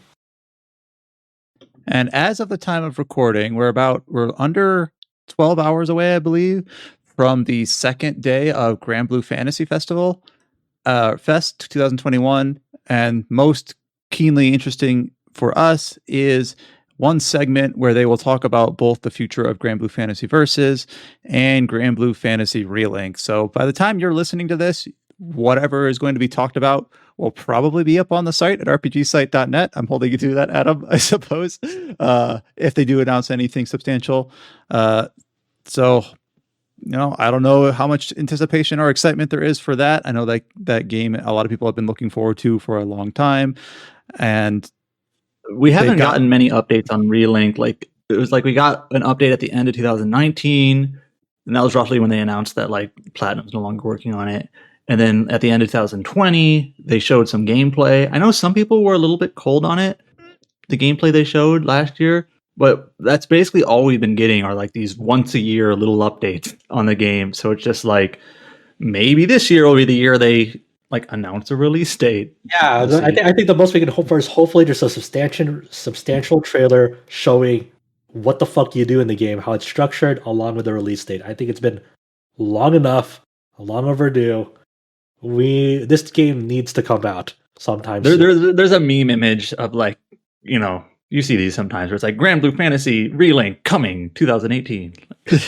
Right, okay, Persona 5 all over again. Coming winter 2014. Yeah. If I remember, during the anniversary stream, I think they said don't expect any news till 2022. I think. They did last year, so we knew that we weren't getting anything this year. But so I don't think it seems like it hasn't been a smooth development. But I know people are still looking forward to it. But it seems like what it is at this point is like a mission-based action RPG where you pick like 4 Granblue characters, and it's multiplayer or single player. It's either you and AI or you and 3 friends are like doing a mission in like a cooperative RPG like level. It seems to be the type of game it is, but again, they haven't like shown much really. Yeah, so we'll see tonight. Well, we'll find out pretty soon. It's not that long away. Yeah, by the time anyone's listening to this, it'll be announced. Okay, Chow, am I going to get mad tonight? No, I don't think so. The question's more like, would you still go back and play Granblue Versus if they announce a rollback netcode? The current state of the game, I don't know. If they announced it with a balance patch, maybe. The current state of Granblue right now fucking blows, dude. And here we are, coming up on nearly 3 hours of recording, and that covers us for the last regular episode of the Tetracast for 2021. And basically, all 5 of us that are here right now recording have been here for the large majority of all of the recordings, and with only a few weeks missed for any individual contributor here for usually outside, real life, conflicts in their schedule. So basically, thank you, Josh. Thank you, James. Thank you, Adam. Thank you, Chow, for sticking with me throughout the whole year for recording these. Obviously, we'll speak again in, a week to have an even longer recording session for talking about games of the year. But I do just want to say, thanks for putting in the time each week on our weekends to record these with me. Yeah, no problem, dude. It's always a blast. And, this whole podcast relaunch thing wouldn't be possible without you and your persistence and perseverance to do it. You've been a wonderful host. Thank you so much for doing it. You've done a fantastic job. So we do have the Dungeon Encounters review up on the site, as well as the Final Fantasy 14 feature from Andrea as well. All the news from the Game Awards, including all the trailers that we kind of rapid fired through, are also up on the site as well. By the time you're listening to this, we'll have whatever the Granblue announcement is and anything else relating to end of the year stuff. As we get into late December, early January, we'll start, compiling all of our features, the most anticipated for next year, the poll results as well, which is going through December for the readers voting for their favorite games of 2021. And of course, the main RPG of the year feature will go up likely early in January, if I had to guess. We also have our RPG site links on all of the social media channels on Facebook, Twitter, Instagram, and YouTube. You can visit our Discord by going to discord.gg/RPG site or hitting the icon at the top of our homepage. It might be a little longer than a week before you hear from us again, but the next time you do hear from us, it will be the Game of the Year recording.